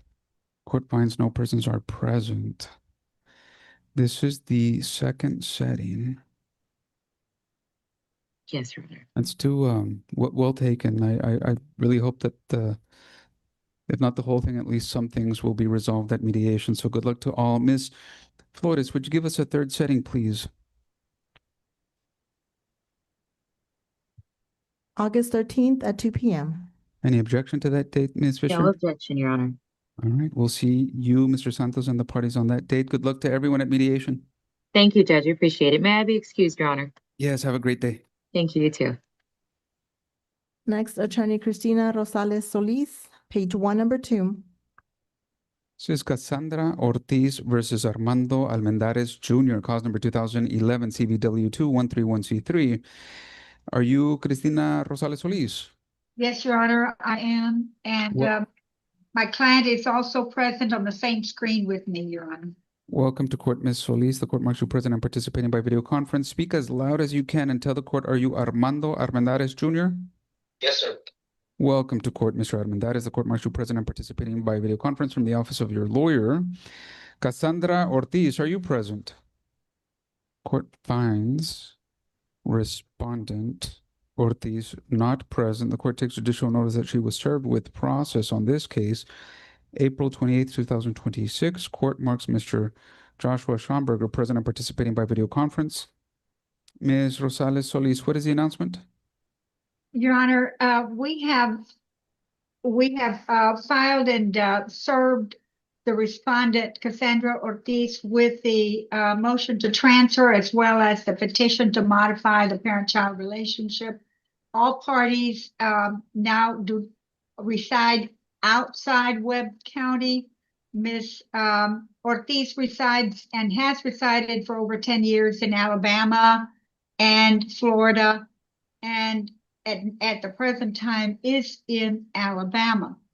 And the Mr. Almendares resides in Duval County and has for over 10 years. And the child is also residing in Duval County. In Freer, is enrolled at Freer ISD, and he is now 18 years of age. But he is still in school and has resided with his father since July of 2024, Your Honor. And we're asking for the court to grant that the case be transferred to Duval County for further proceedings on the motion to modify the custody. Your Honor, just for purposes of the record, I'm not present on this case, so if it's okay if I can be excused on this case, Your Honor. Yes, sir. Thank you. Mr. Schamberger was given notice to be here, Your Honor, at this hearing because there is child support still being withheld from my client's wages. And we are asking, of course, for that to be terminated, but that would be in Duval County. All right, the court takes judicial notice of the court file. The court had previously reviewed in advance of this hearing the entire case file. The court did not see any controverting affidavit filed within the time frame or after, but just for purposes of the record, let me ask the clerk's office, has any controverting affidavit been filed in this case? No, Your Honor. Cause number 2011 CVW 2131C3. The court finds that it has continuing exclusive jurisdiction over this matter. The court takes judicial notice of the entire case file, including the motion to transfer venue. in proper and due form. The date of service on respondent, April 28th, 2026. The court has noted and has reconfirmed that no controverting affidavit is on file. The court finds that the child and Mr. Almendares reside in Duval County, that Mr. Almendares has resided there for at least 10 years. The court finds that Duval County is the proper court form and venue to transfer this case to. That being the case, the court hereby transfers this case to the 229th District Court. The court sees that there is a proposed order on file. It is in due form. The court has signed it, and the court is tendering the original signed copy to the clerk's office.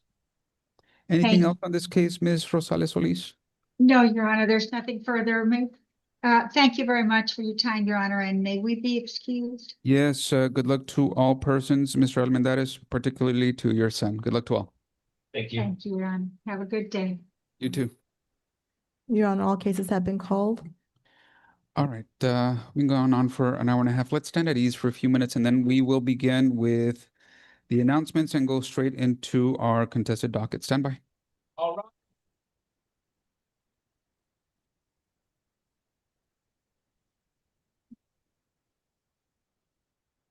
For your daddy.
¿Me escuchas?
Good afternoon. This is Webb County Court of Law 2. This is the Family Law Docket for Tuesday, July 7th, 2026. The time is now 3:48. Court is once more in session. Ms. Flores, would you call any cases that have agreements, please? Yes, Your Honor. The Attorney Olivero Canales, page 5, number 14. Yadira Salvador Enrique Salvador, cause number 2025 FLA 1446C3. Court marks Mr. Canales present in person, Mr. Castillo present in person, Mr. Schomburger present and participating by video conference. Speak into the microphone and tell the court, are you Yadira Salvador? Sí, así es. Yeah. Welcome to court. Bienvenida al juzgado. Your lawyer's on your right. Are you Enrique Salvador? Good afternoon, Your Honor. Yes. Welcome to court. You're in person. Your lawyer's on your left. Mr. Castillo, Mr. Canales. Your Honor, we have an agreement. If I could just ask my client a few questions. Ms. Salvador, Mr. Salvador, would you each and both raise your right hands? Do each of you solemnly swear or affirm that the testimony you will give in this cause will be the truth, so help you God? Yes, yes, yours. Yes, sí. Yes, Both have answered yes. You may lower your hands, Mr. Canales. yes. What is your full name, please? Yadira Jesael Rey. Yadira Hazael Reyes, De Salvador. de Salvador. And you're married to Enrique Salvador? Así es. Yes, Okay, and you have filed divorce in this case, is that correct? Así es. yes, Have you lived in the state of Texas at least the last 6 months? Sí, así es. yes, And have you lived in Webb County at least the last 90 days? Sí, así es. Okay. yes, Were you and your husband married on March 18th of the year 2000? Sí, así es. yes. And you have since separated, is that correct? ¿Desde cuándo? Since when? Since when did you separate? Pues cuando yo metí la orden. When I introduced the order, Okay, when you filed for divorce, is that correct? Así es. yes, Okay. And has your marriage become insupportable because of conflicts of personalities that you and your husband cannot live together as husband and wife? Sí, así es. yes, that is correct. Okay, and there's no hope of reconciling with your husband? Así es. Correct. And out of your marriage, did you have 2 children? Así es. Yes, And is the older one Mia Noemi Salvador? Sí, así es. yes, And was she born on December 28, 2009? Sí, así es. yes, And your second child is Alexia Salvador, is that correct? Así es. yes, And was she born on April 3rd, 2011? Así es. yes, Okay. And right now, your daughter Alexia lives with you, is that correct? Así es. yes, And your other daughter, Mia Noemi, lives with her father, is that correct? Así es. yes, Okay. And you have agreed that that situation will continue? Así es. yes, And you understand that you will both be joint managing conservators of the both children? Así es. yes, And however, Mia Noemi will continue to live with her father, Así es, yes, and Alexia Salvador will continue to live with you. así es. Yes. And we have also agreed that we will calculate each other's child support. And probably your husband will have to pay child support since he has a higher income than you. You understand that? Ah, sí, así es. Okay. Yes, that's correct. And part of the agreement, Your Honor, if we can't determine it, we'll ask the Attorney General to help us on that.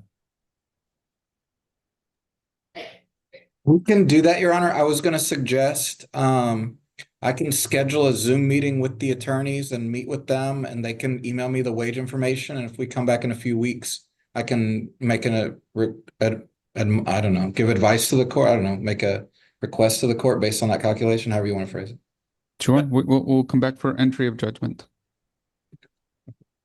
And you have a home that's located at 9008 Navajo in Laredo, Texas, is that correct?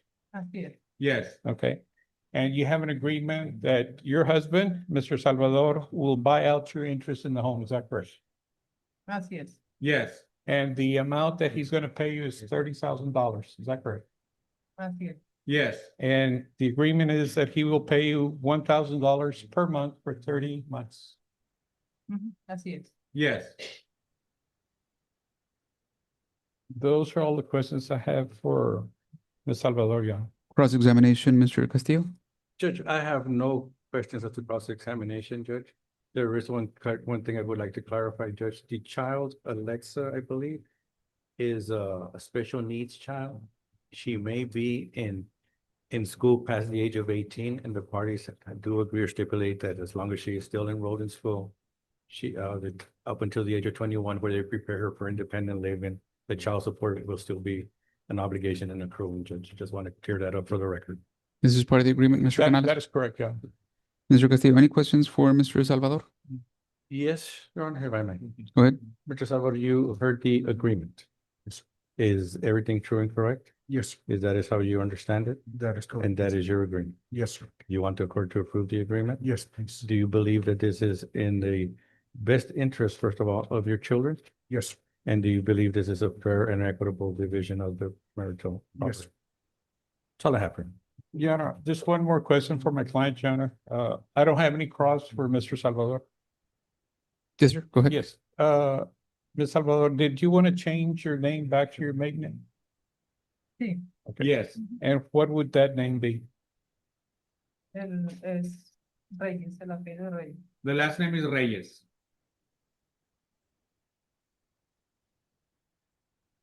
Okay. So it would be Yadira, Yasser Esa es, ajá. Reyes. Reyes, sí, así. Yes, correct. That's all.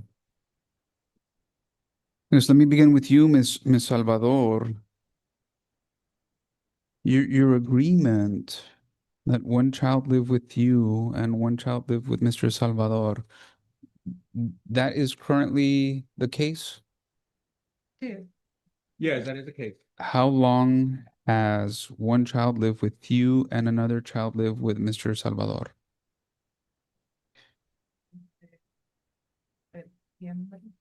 Since September. So about 9 or 10 months. Yes. And how have your daughters been doing under that arrangement? Han estado muy bien. They have been very good. Same questions to you, Mr. Salvador. You heard the testimony of your wife. Is everything she said true and correct? Yes, sir. Do you believe that your two daughters are doing well under this arrangement? Yes, sir. All right. Is there anything else that any party would like to say? Your Honor, I failed to mention, but it would be standard visitation in case there's a dispute or whatever. But apparently they get along fine. There's no problem with access to the children. Tell the court how in the order, if it's standard, the children will ever visit with each other. I guess we need to word it in a way where the children will be together during visitation. Your Honor, if I can make a suggestion on this, because we see this in our orders, Yep. The way that we write it for a split custody situation is one parent gets the first and third weekends of the month with all children. The other parent gets the second and fourth, and then they alternate. If there's a fifth weekend of the month, one of the parents gets even numbered months, one of the parents gets odd numbered months. And then the holidays and summer still work out, except summer, this is where you can change, but that's the weekends, and the holidays are the same regardless with both kids. So summer would be the only issue, whether it's month of June, month of July, or I don't know how the court would want to do that, but the weekends do first and third and second and fourth with each parent. It sounds perfectly said. Well taken. This language would be agreeable, Mr. Canales? Yes, Your Honor. Mr. Castillo? Yes, Your Honor. And just for the record, it would just be a fallback because the parties seem to be getting along great in the exchanging of the children. I agree with that assessment. I see that. Ms. Salvador, Mr. Salvador, I always hesitate to use that word, that's so absolute, but I never grant split custody when it's contested. But when it's agreed to, you know your situation's best, and you know your lifestyle, your family history, and what works and what's best for your children. So I approve. It's good that you reach this agreement and that you continue to do so in the best interest of your two daughters. All right, Mr. Salvador, Ms. Salvador, in your case, cause number 2025 FLA 1446C3, the court at this time finds that it has jurisdiction over your case, meaning this is the proper court form and venue to consider your divorce. The court finds that you entered marriage on the 18th day of March 2020, but you stopped living together last fall on or about October of last year. The court finds that your marriage, unfortunately, has become insupportable due to a discord or a conflict of personalities that destroys the legitimate ends of the marriage relationship. The court finds that there were two children, two daughters that were born in the marriage. No other children were born, adopted, or are expected. The court finds that you have an agreement regarding your daughters as different than what I would order. I find that your agreement is, in fact, in their best interest. The court hereby adopts and approves your agreement in full and finds that it is, in fact, in their best interest. The court finds that you have an agreement regarding the division of your property. The court hereby adopts and approves your agreement and finds that that is a just and right division. At this time, Ms. Salvador, the court hereby changes your name to Yadira Hazael Reyes. And at this time, Ms. Reyes and Mr. Salvador, the court finds that there is no reasonable expectation of reconciliation, and the court hereby renders and pronounces you divorced. These are the orders of the court, and the orders are due to the court honor before. Your Honor, this is going to be orders due date or for an entry? That's right. We said entry. Give us an entry date, please. August 11th at 2 p.m. Now, if you're going to help assist the parties with the calculation of child support, Mr. Schomburger, perhaps the language on the split custody would also be helpful. Yes, Your Honor, I can send over a template and let them change whatever they want as far as the summers. I did have one request though, in addition to, there was a prior SAPSR out of this court in cause 2018 FLI 23C3. I think the consolidation has been filed. I don't think the order to consolidate has been signed. If I would just ask that that be that this 2025 cause be the surviving cause going forward. Any objection, Mr. Canales? No, I think we filed a motion to consolidate. Mr. Castillo, any objection? No objection, Your Honor. Yes, the the court clerk or coordinator to print out that order if available. If I may, Your Honor, Yes. the order to consolidate was signed and filed into the 2018 case on April 22nd. Oh, that's why I was looking in this cause that I didn't see it. Okay. Yikes. So it consolidated, but they're that's fine. All right. Yeah. Good to see you both. I wish you both very well. More importantly, I wish your two daughters all the best. Good luck to all. Thank you so much, Your Honor. Thank you. Next case for Mr. Canales and Mr. Castillo, page 7, number 18. Jose Valdenegro III versus Yaritza Yareth Villarreal Peña, cause number 2026 FLA 7C3. Court marks Mr. Castillo present in person, Mr. Canales present in person, Mr. Schomburger present and participating by video conference. He's here on behalf of the Attorney General's office. place yourselves directly in front of a microphone. Bring it as close to your mouth as possible and tell the court, are you Yaritza Villarreal Peña? Yes, Your Honor. Welcome to court, Ms. Peña. The court marks you present in person. The person to your right is your lawyer. Are you Jose Valdenegro III? Yes, sir. Welcome to court, sir. The court marks you present in person. The person to your left is your lawyer. Counsel, what is the announcement? We do have an agreement, Judge. If I may, Judge? Yes, sir. Well, Oh, for the participants. Mr. Valdenegro, Ms. Villarreal Peña, would you raise your right hands, please? Do you solemnly swear or affirm that the testimony you will give in this cause will be the truth, so help you God? Yes. Judge. Both have answered yes. You may lower your hands. Mr. Castillo. Sure. Mr. Valenero, is your name Jose Valenero III? Yes, sir. Okay. And have you resided in Laredo? Have you resided in Webb County for the last 6 months? Yes, sir. And I'm sorry. Have you resided in the state of Texas for the last 6 months? Yes, sir. And in Webb County for the last 90 days? Yes, sir. Yes. And you entered into an agreement with your spouse in granting the divorce, is that correct? Yes, sir. And your agreement entails that you all agree to be divorced on the grounds of insupportability and also on the grounds of section 6.002 and 6.003 of the Texas Family Code, is that correct? Yes, sir. And there was one child, there's no community property, is that correct? Yes, sir. Okay. And there's one child born of the marriage? Yes, sir. And this is a child by the name of AIB, who was born December 7th, 2025. Is that correct? Yes.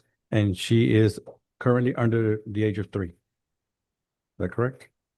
She's under 3 years age? Yes. Okay. And you all have agreed that you all will be appointed joint managing conservator with Ms. Yaritza Villarreal being the parent to establish the residence of the child. Is that correct? Yes.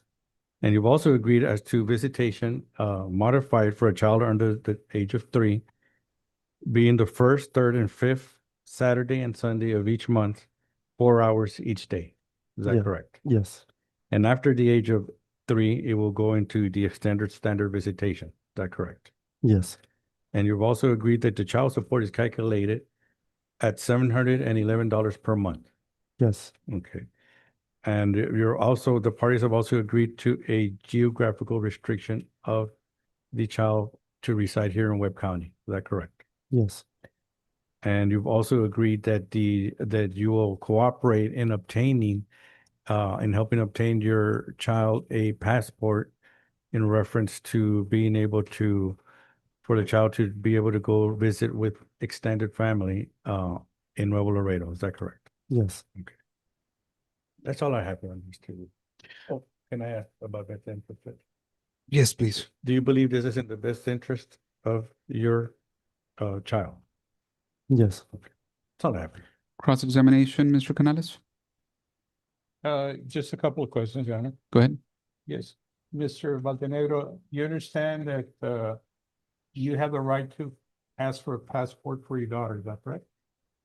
Yes. Okay, and also your ex-wife can also ask for a passport for your daughter, is that correct?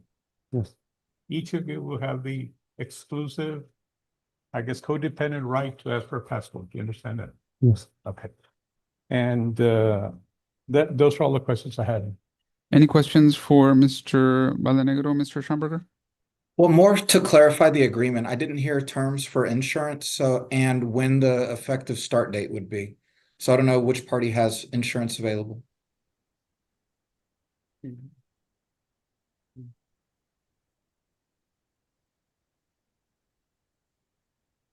Your Honor, the child is on Medicaid. Mr. Castillo, would your client agree to just 50 per month Yes. for that? Yes. We would. And okay, would this begin August 1st, or did y'all have a different date? Yes, August August 1st. 1st. Okay. Then I have no questions, Your Honor. I just wanted to clarify those issues. I don't know if you heard the amount, Your Honor, $711.17 per month. Yes, I got that, so Okay. no worries. Mr. Canales, any questions for your client? Yes. Ms. Villarreal, do you understand the agreement that we have told the judge here today? Yes. And you understand it? Yes. And are you in agreement? Yes, I agree. Are you asking the judge to approve this agreement? Yes. And do you feel it's in the best interest of your child? Yes. That's all then. Ms. Peña Villarreal, I mean, I think I don't want to presume anything, so I need to ask the question, but I think I know the answer just by looking at the docket sheet and your name. Are you asking for a name change? For myself? Yes.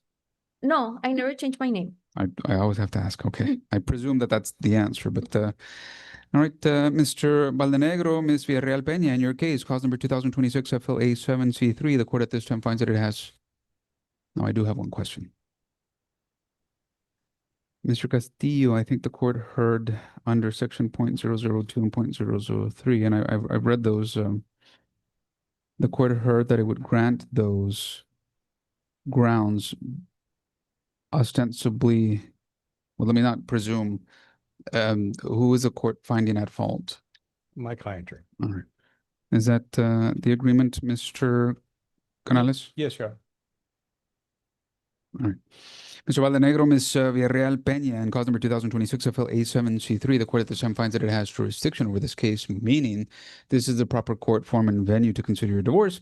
The court finds that you entered into marriage, but the court also finds that that marriage unfortunately has become insupportable due to a discord or a conflict of personalities that destroys the legitimate ends of the marriage relationship.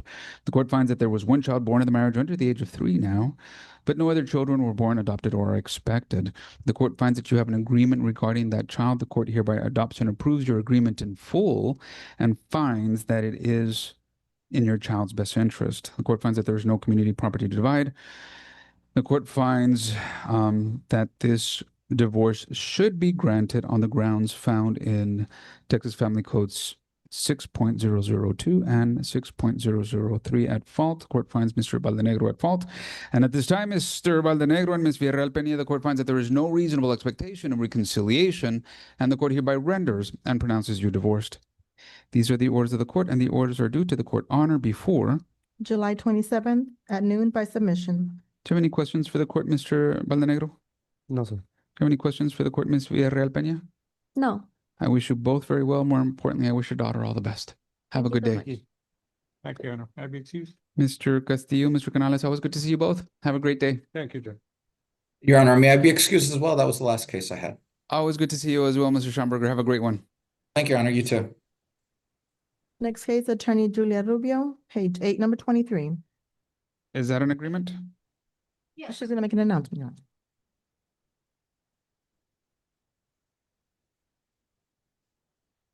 it. Did you say 823? Yes, Your Honor. Thank you. Derek Hale, Sylvia Hale, cause number 2026 FLA 619C3.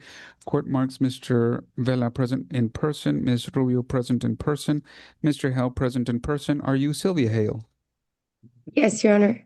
Welcome to court, Ms. Hale. The court marks you present and you're participating by video conference. As you can see and hear from your device, your lawyer is present in open court. Mr. Vela, Ms. Rubio, go ahead. Yes, Judge, it's our understanding that the temporary orders expired July 1st, although I'm not sure that that was the intention of the parties that occurred before I came onto the case. We'd like for the temporary orders to remain in place until we reach a final order, either by agreement or with the assistance of the court. In the meantime, the parties have agreed to list the marital home for sale. We're not going to wait till the end to do that. And we've agreed to have Carissa Vela sell the home. That's who helped the parties purchase it to begin with. There is a portion of my client's retirement, which is considered separate property. It was invested before her marriage to Mr. Hale, and she has been requesting his authorization. My understanding is it's ministerial to secure a loan against those retirement funds. He's agreed to provide his signature on that form so that she can kind of, get from here to final hearing. And we're requesting at this point 45 to 60 days for final hearing so that we can continue to confer and if not prepare for the court to help us reach a resolution. Mr. Vela? And Oh, the right of first refusal. go ahead. I'm so sorry. The only modification we'll make to the temporary orders as they exist now, Judge, is that there's a right of first refusal currently in place for 2 hours. That seems a little bit of a tight window, so we're by agreement modifying that, of course, with the court's approval to 6 hours. And I believe that my client, Mrs. Hale's mother, is an exception to the rule whereby she can leave the kids with her mother if she's otherwise occupied. And we'd like for Mr. Hale to have the same option with his mother, who currently supervises his visits overnight, so she can also look after the kids during the day. It sounds like what's good for one is good for all, and Yes. it's agreed to. Yes. May I ask Ms. Rubio a question? Yes, sir.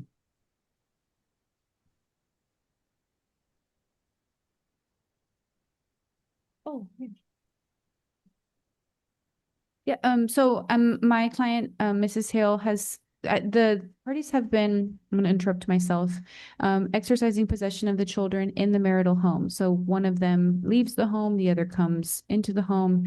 But my client has no issue at all if the children, while they're in their father's possession, spend the night at his mother's home so that she does not have to leave her home and go to the party's home. So he can choose whether to have his overnights at his mother's home or at the party's home, just to have a little bit more flexibility. Mr. Vela? Yes, Judge, we agree to all terms as announced by Ms. Rubio.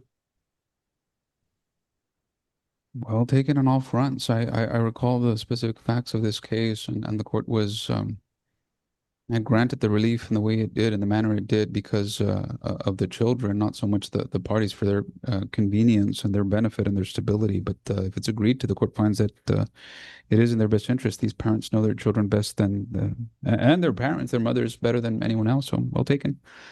Mr. Hale, anything you want to add on the record? You have any questions? No, Your Honor. Ms. Hale, same questions. Anything you want to add or anything? You have any questions? No, Your Honor. All right, then call number 2026 FLA 619C3. The court has heard a binding and enforceable Rule 11 agreement stated on the record. The court hereby adopts and approves it, finds that it is in fact in the children's best interest. These temporary orders are due to the court on or before July 27th at noon by submission. No need to wait till then. I'll sign them as soon as they come in. And then they requested a setting for final hearing in, I think, 45 days is what I heard. 45 to 60, Judge. That's correct, Judge. 45 to 60, Ms. Flores, please. Yes, that'll be September the 3rd at 2 p.m. Remind the court, these children were not yet in school because they're very young. okay. So They're I was under 3. I was asked this in summer because I'm always thinking about when the setting is in relation to the start of the school year, but that shouldn't be an issue. All right, Mr. Hale, Ms. Hale, we'll see you on September the 3rd at 2 p.m. Keep in contact with your lawyers. I wish you both very well. More importantly, I wish your 2 young children all the best. Thank you, Your Honor. Thank you, Have a Judge. good day. May we be excused? Good to see you, Thank Ms. you. Rubio. Good to see you, Mr. Vela. Good to see you, Judge. Have a great day. Next case, Attorney Brenda Anderson, page 9, number 24. Is that, do you have an agreement, Ms. Anderson, or an announcement? Yes, Judge, we are requesting a reset. Mr. Galvan advised me that he has new employment. So I have requested him to forward me his paychecks as soon as he gets them. So if maybe we could get maybe like a 3-week reset, 2 to 3 weeks. This is Galvan versus Mendoza, cause number 2026 FLA 832C3. Court marks Ms. Anderson present by video conference, Ms. Galvan present by video conference, Mr. Galvan Mendoza present by video conference. This is a first sitting on temporary orders. The request is well taken for the reasons stated on the record. Ms. Flores, would you give us another temporary order setting, please?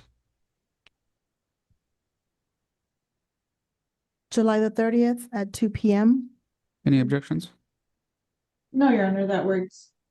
Mr. Galvan, if I'm understanding Ms. Anderson correctly, the court is going to be asked to make some decisions about temporary child support. It's not meant to be final. It's not meant to be permanent. In the future, the court will make that decision on August the 13th.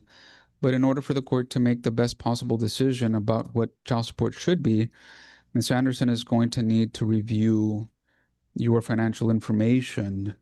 You understand all of this? Yes, Do you have any questions for the court? No. Ms. Flores?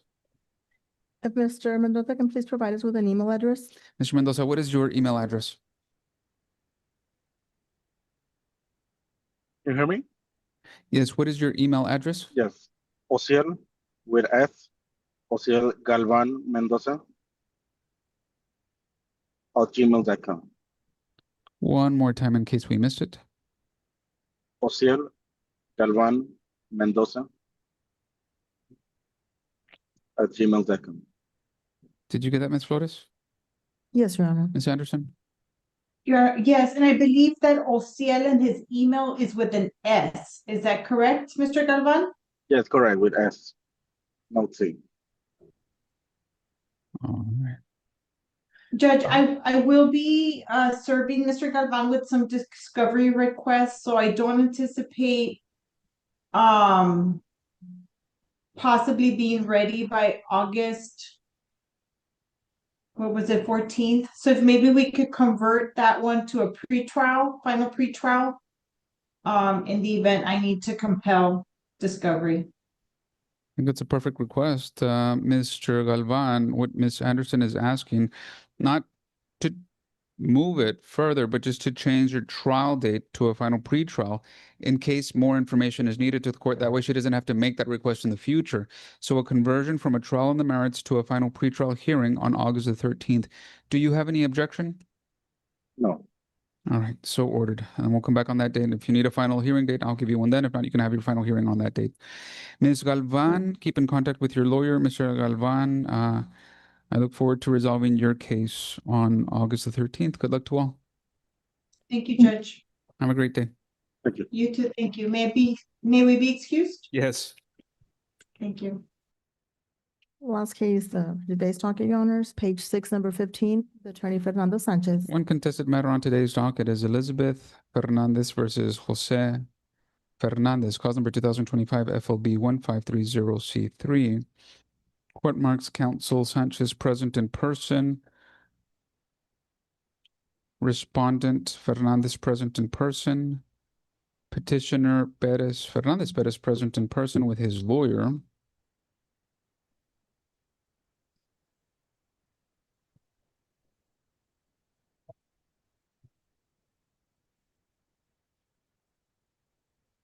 Remind the court, Mr. Sanchez, you're going straight into your contested hearing. Were you, did you talk to Ms.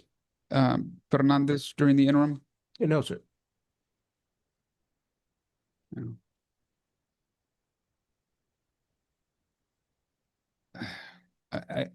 Ms.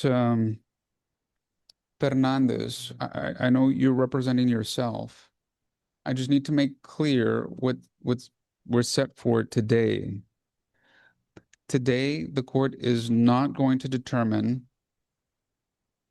if the court should divide any property different than what either of you envision. The only question before the court is whether to grant a new trial or not grant a new trial. This court is not going to divide any property today if a new trial is granted. Do you understand this, Ms. Fernandez?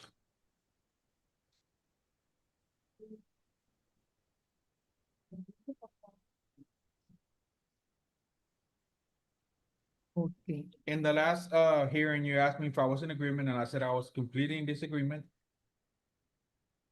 Porque aquí está una carta notariada donde estuvimos de acuerdo los dos en las propiedades. Because I have a notarized letter where we both were in agreement in reference to the properties.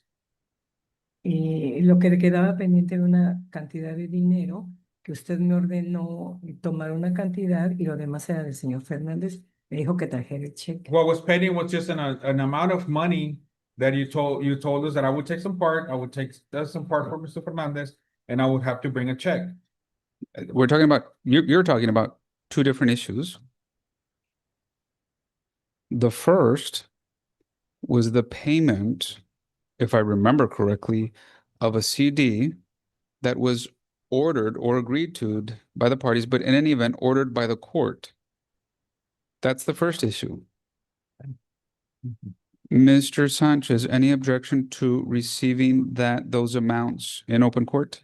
None at all, Judge. If I may see the check so I can check the amount that is correct. Ms. Fernandez, tender the payment to Mr. Sanchez.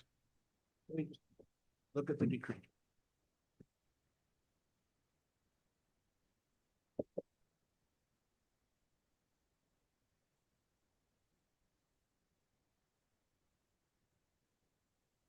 Yes, the amount is correct, Judge. The parties had previously agreed that Mr. Fernandez, Do you want to make sure your microphone is on? Yeah. it should be. Okay, very good. Very good. Light is great. That Mr. Fernandez would be given $24,337.92. She has handed over a check in that amount dated today's. Okay, so the court has heard on the record that one part of the reason we're here is no longer an issue. Ms. Fernandez has tendered to Mr. Fernandez's lawyer the amount that was due and owing. So one of the two issues that we're here for is no longer necessary. The second issue that we're here is so that the court can make a determination whether a new trial should be granted or not granted.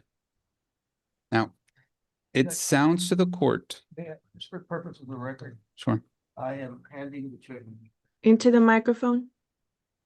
I am handing the check to Mr. Fernandez. Court has seen that same amount tendered from counsel to client. So the second reason we're here, Ms. Fernandez and Mr. Fernandez, is so that the court can make a determination whether a new trial should be granted or a new trial should not be granted. Once more, the court at this juncture isn't going to determine if property should be divided differently than what you believe they should be. As everyone knows or should know, if the court has presented evidence that any property was left out of a divorce, then the court must divide that property as part of the divorce. Even if property is to be characterized as separate or divided in some manner that's just and right, that would be proper if it's proven to the court. And my question to Mr. Sanchez, if Mr. Sanchez had talked to Ms. Fernandez, because it sounds to the court, we can go through all of this and I welcome the opportunity, but it sounds like both parties can agree that there is property that was purchased during the marriage that is not referenced in the divorce decree. Is that a true and correct factual statement, Mr. Sanchez? Yes, sir. That's a whole basis for a motion for new trial. Is that a true and correct statement, Ms. Fernandez? Definitivamente no, señoría. Definitely not, Your Honor. No sé si el señor José Fernández recuerde que dividimos ante un notario las propiedades y de testigos fueron nuestros hijos. I don't know if Y él Mr. Fernandez estuvo, remembers De that we acuerdo. did divide our property in front of an notary and our kids were witnesses. And that's, I think that's the court's point. It's, the division isn't an issue today. Let's assume ¿cuál es el tema? What is the case? whether a new trial should be granted or not. In other words, are there any properties under your name or Mr. Fernandez's name that are not listed in your final decree of divorce? No, no a menos que me digan qué dirección. No, unless they tell me what addresses. All right. Mr. Fernandez, Ms. Fernandez, raise your right hands. Do each of you solemnly swear or affirm that the testimony you will give in this cause will be the truth, so help you God? Sí. You may lower your hands. I don't mind everybody doing this on the lower bench. I don't mind everybody sitting at council table. What is your preference? Judge, if this is easier for the court and for the parties, I don't have any problem. All right, just stay where you're at. Mr. Sanchez, this is your case in chief. Yes, sir. Go ahead. One question, Judge. In the original case, he's responded, Ms. Fernandez is petitioner. Right now, this is a motion, we're the movements. There's only stickers for respondents and petitioners, so should I mark it as responded?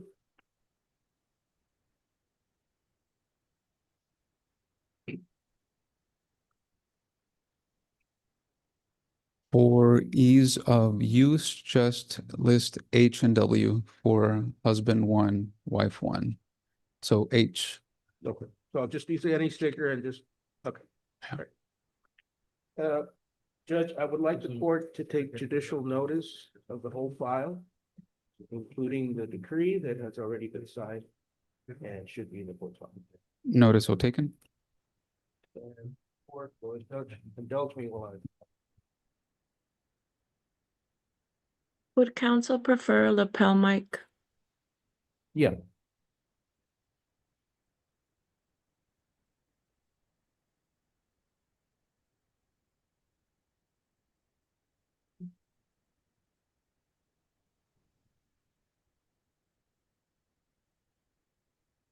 Remind me to edit that.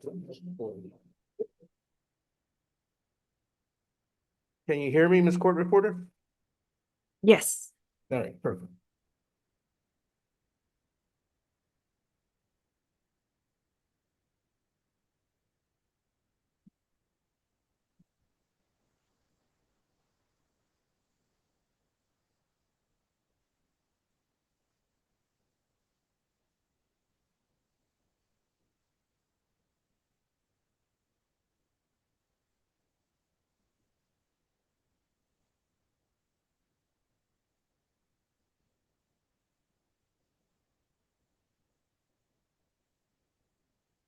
It just dawned on me, Mr. Sanchez, that you're using paper. So remember that these exhibits, they're uploaded to Case Center. Yes, sir. So you just ask court staff to pull it up on Case Center and they take care of the rest. I didn't know that, Judge. Yeah. All right. It's under the ad litem, under D. Yeah. So whenever you need a document pulled up, just ask court staff, pull up X document, and they'll do that. And then they process all, they do all of that. Very well. It just dawned on me. So there's 5 exhibits. He would have to look at it. Oh, it'll be prompted. Yeah. May I proceed, Judge? Yes, sir. Is your name Jose Fernandez? Did the court administer an oath? Remind me. Okay, go ahead. Judge, both of them are gonna need Yeah. interpreters, so. Okay. Is your name Jose Fernandez? Yes. Are you the same Jose Fernandez that was the respondent or is the respondent in case number 2025 FLB 001530C3? Yes. Okay. And in that case, it was a divorce case. Is this your wife, Miss Elizabeth Fernandez? Yes. And you did not have an attorney, correct? Yes. You did or you didn't? No, I did not have. Okay. Now, you're aware that the court signed a divorce decree in your final divorce, correct? Yes. And in that divorce decree, were there certain properties that were not divided? Can you ask the question again? Okay. During the marriage, did you and your wife purchase as community property a property located at 220 Asturias Courts in Webb County? Yes. Was that property divided in the decree? No. Okay. No. If the court staff could put 220 Asturias, Judge. Court staff will prompt that exhibit.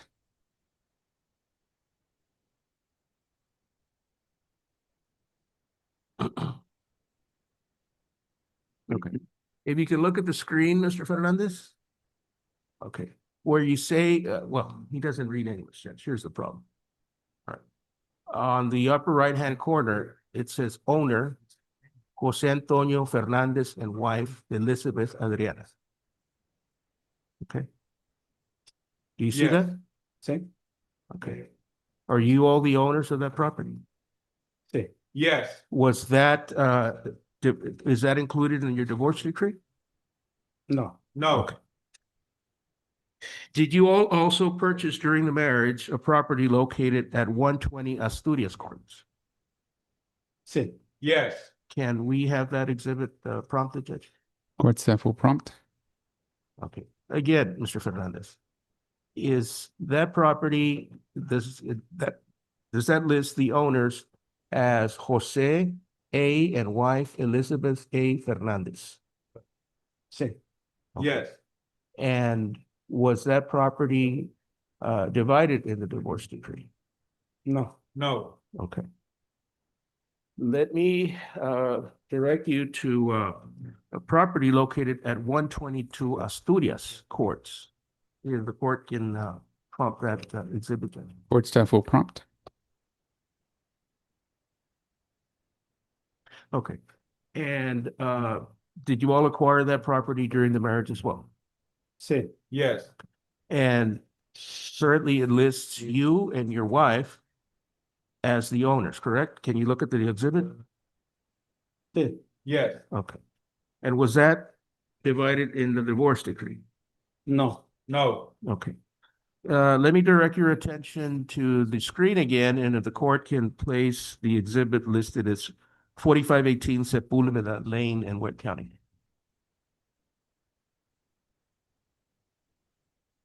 Okay. During the marriage, did you and your wife purchase a property located at 4518 Sepulveda Lane in Webb County, Texas? Sí. Yes. Okay. And can you look up at the screen and tell me whether it lists you and your wife as the owners? Sí. Yes. Okay. Now, was that property divided in your divorce decree? No. No. Okay. If the court staff can place the exhibit listed as a Bexar County property on the screen? Court staff will prompt. Okay. Did you and your wife and your daughter, Fabiola, purchase a property during the marriage located at 14024 Wisdom Road in Atascosa, Texas, in Bexar County, Texas? Bueno, la propiedad se compró entre mi esposa y yo, pero quisimos apoyar a mi hija para cualquier cosa. The property was purchased between my wife and I, but we wanted to support our daughter for in case she needed anything. Okay, I understand that. And if the court staff can put the exhibit a little bit higher. No. Up. Here we go. Now, if you could look towards the bottom left, it lists the owners as Jose Antonio, which is you, Fernandez, and Elizabeth, which is your wife, and Fabiola Fernandez as the owner. Sí. Yes. And that property was purchased during the marriage, correct? Sí. Yes. Now, was that property divided in your divorce decree? No. No. All these properties, and we move to admit all these, we offer these exhibits into evidence. Ms. Fernandez, there's a request to admit these documents into evidence. Do you have any objection to their admission? Faltó que ya la vendió el señor Fernández porque le tocó en la división notariada. Hicimos la división. And we're pending the one on Prada Machine, which was a property he already sold, which was already in the agreement that we had. O sea, fuimos a la notaria y él quedó de acuerdo. A él le tocaban 3 propiedades de un precio mucho más elevado.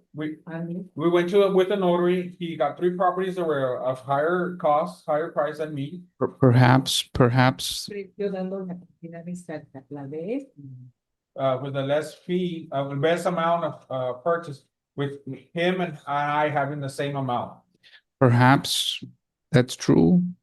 Perhaps that's not true. That's not the question before the court. The question before the court is whether you object to the court receiving the 5 documents that have been testified into evidence. Pero ¿con qué fin? What is the point? I would think that they're being admitted to show that they were purchased during the marriage and they were not divided by the court. That's the end. En la última audiencia, bueno, si se pudiera que usted checara la última audiencia donde se decretó el divorcio. If you could check the last hearing we had where you declared the divorce. Mi licenciado especificó, las propiedades ya están de común acuerdo, están divididas. My attorney specified that the properties that were already in agreement were separate. Y fue el comentario y usted dijo, ok, That was a comment he made and you said, okay. Did your lawyer then put those properties into the divorce decree? No, están- he just made the comment. las propiedades ya están de acuerdo, están divididas. The properties are already in agreement, they're already divided. I'm going to say this as respectfully as possible. I don't know how else to say this, but lawyers' comments don't matter. They can say whatever they want. What matters is what the court pronounces and renders and what the court signs in an order. If that, and I will take your word for it, and I will believe you that your lawyer did say that, then what should have happened is that those comments should have been reduced to writing for the court to sign. If they weren't in the order, they were left out and now need to be included. And I think, if I understand Mr. Sanchez correctly, I think that's what he's saying. The court is not making a determination whether the properties are yours, whether the properties should be yours, or whether the properties should be Mr. Fernandez's. I'm not making that decision today. The only thing the courts, for example, let me put it to you this way. If this court doesn't divide them, somehow you get them or Mr. Fernandez gets them, at the time you go to sale, you will not be able to. You can't do anything with the properties, zero, until this court says this property belongs 50% to you, 50% to Mr. Sanchez, or all to you, or all to Mr. Sanchez, or something different. Yes, Your Honor. Prada Machín no la nombró usted porque él ya la vendió. You did not mention Prada Machine because he already sold it. So if I only talk to me, don't talk to each other. So Ms. Fernandez, it sounds to the court like you are now telling the court that not only should these properties be divided somehow, but this other property on Prada Machine should also be divided? Ya la vendió, señor, He has already sold it porque ya estaba dividida para él. because it was already divided for him. Was that property purchased during the marriage? Sí, sí, todo, aquí está, en la carta notariada, aquí está todo. Yes, everything was purchased during marriage. Everything's here in the notarized letter. Right. Ms. Fernandez, one more time. Any objection to the court admitting into evidence the 5 documents that were testified to?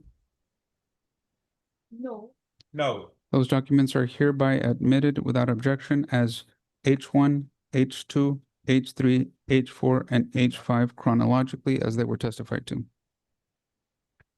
Mr. Sanchez? Very well, Mr. Fernandez, you saw the exhibits from the appraisal district, correct? Webb County Appraisal District? Before exhibit? No. The ones that were on the screen. Okay, sí. Yes. Okay, as well as the one from the Bear County Appraisal District, correct?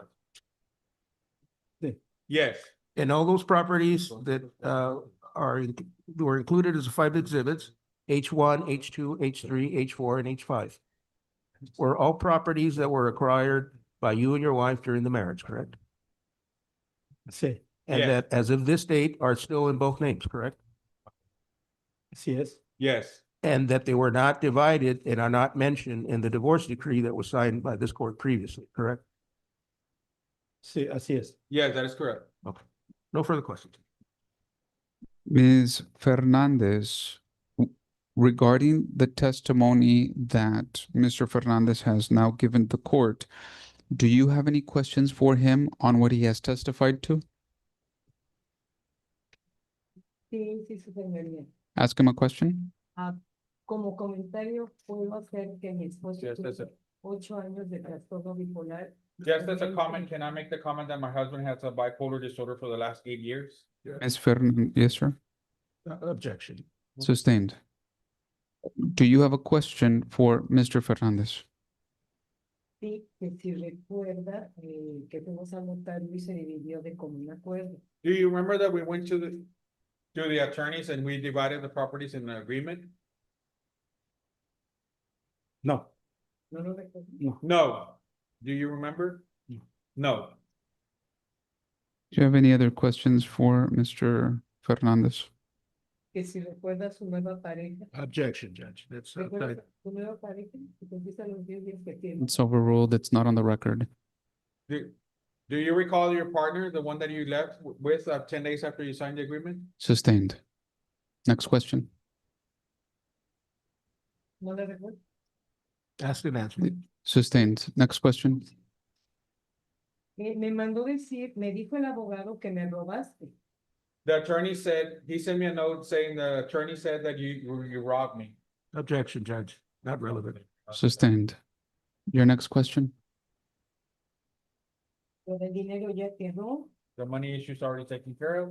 Tú nada más ver mi exhibit A, por favor, para mí. Just to show my exhibit A. All right. So these are questions for Mr. Fernandez. If you have no other questions, Mr. Sanchez, do you have anything on redirect? No. No, sir.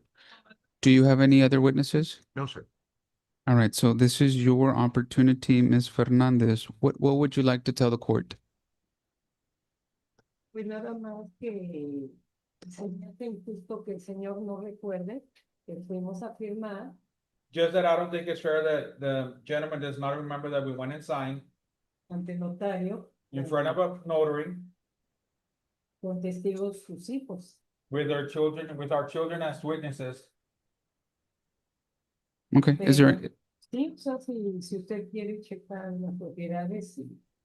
But if you want to go ahead and check the properties, is there anything else you would like to tell the court? No, no, Your Honor. Closing, Mr. Sanchez? Judge, very briefly, the divorce was granted and the decree was signed, but there's 5 properties that were not divided. If she makes allusions, It should be 7. she makes, she alludes to an agreement, Judge. It sounds, it doesn't look, I have a copy of it. It sounds like it's a purported agreement incident to divorce. Okay. But that is neither here nor there. But as the court well knows, under section 7.006 B and C, any agreement incident to divorce has to be approved by the court before the decree is rendered, and it needs to be incorporated into the decree. So that wasn't done. That agreement, if it is an agreement, is of no consequence. And is there anything that you would like to tell the court to close your final argument, Ms. Fernandez? No, si va usted a checar eso. No, I mean, if you're going to verify that. Mr. Fernandez, Ms. Fernandez, in your case, for this hearing, it sounds like you're both on the same page and you both want the same thing. Because Mr. Fernandez's position here is that 5 properties were excluded from the divorce that should have been divided. Ms. Fernandez says that there are 2 properties that were excluded and should be divided. So I think, ironically, you are asking the court to do the same thing, and that's to grant the motion for new trial. In any event, it has been conclusively established through evidence and testimony through 5, including with 5 exhibits, that there are properties that legally belong to both that haven't been divided. So, given all of these things, the court hereby grants a motion for new trial. Is there a proposed order to that effect? No, sir, I have not prepared one. But I can prepare one and submit. That order is due to the court honor before. July 27th at noon by submission. I will get it done probably this week. And then the new trial in this case will be scheduled in 30 to 45 days on August the 20th at 9 a.m. Is that for TOM then? Yes. Okay. So if I can explain this, Mr. Fernandez and Ms. Fernandez, I've not made any decisions about how those properties should be divided. I have only made a finding that there are properties out there. Mr. Fernandez claims there's 5. Ms. Fernandez claims that there's 2. In any event, there's at least one that belongs to both of you that this court hasn't determined what that just and right division is. Whether it belongs to both of you equally as co-owners or whether there's some agreement, I will make that determination on August the 20th at 9. I'm going to ask everyone here that any evidence that you want the court to hear, consider, and admit that you file those papers, documents, maps, deeds, recordings, or anything into case center. Anything else on this case, Mr. Sanchez? No, sir. Mr. Fernandez, do you have any questions for the court? No. Ms. Fernandez, do you have any questions for the court? If only you're gonna take into consideration my husband's illness. The court will consider on August the 20th all things that the law says it should consider to do a just and right division. No problem. All right, we'll see you both on August the 20th. I wish you both very well.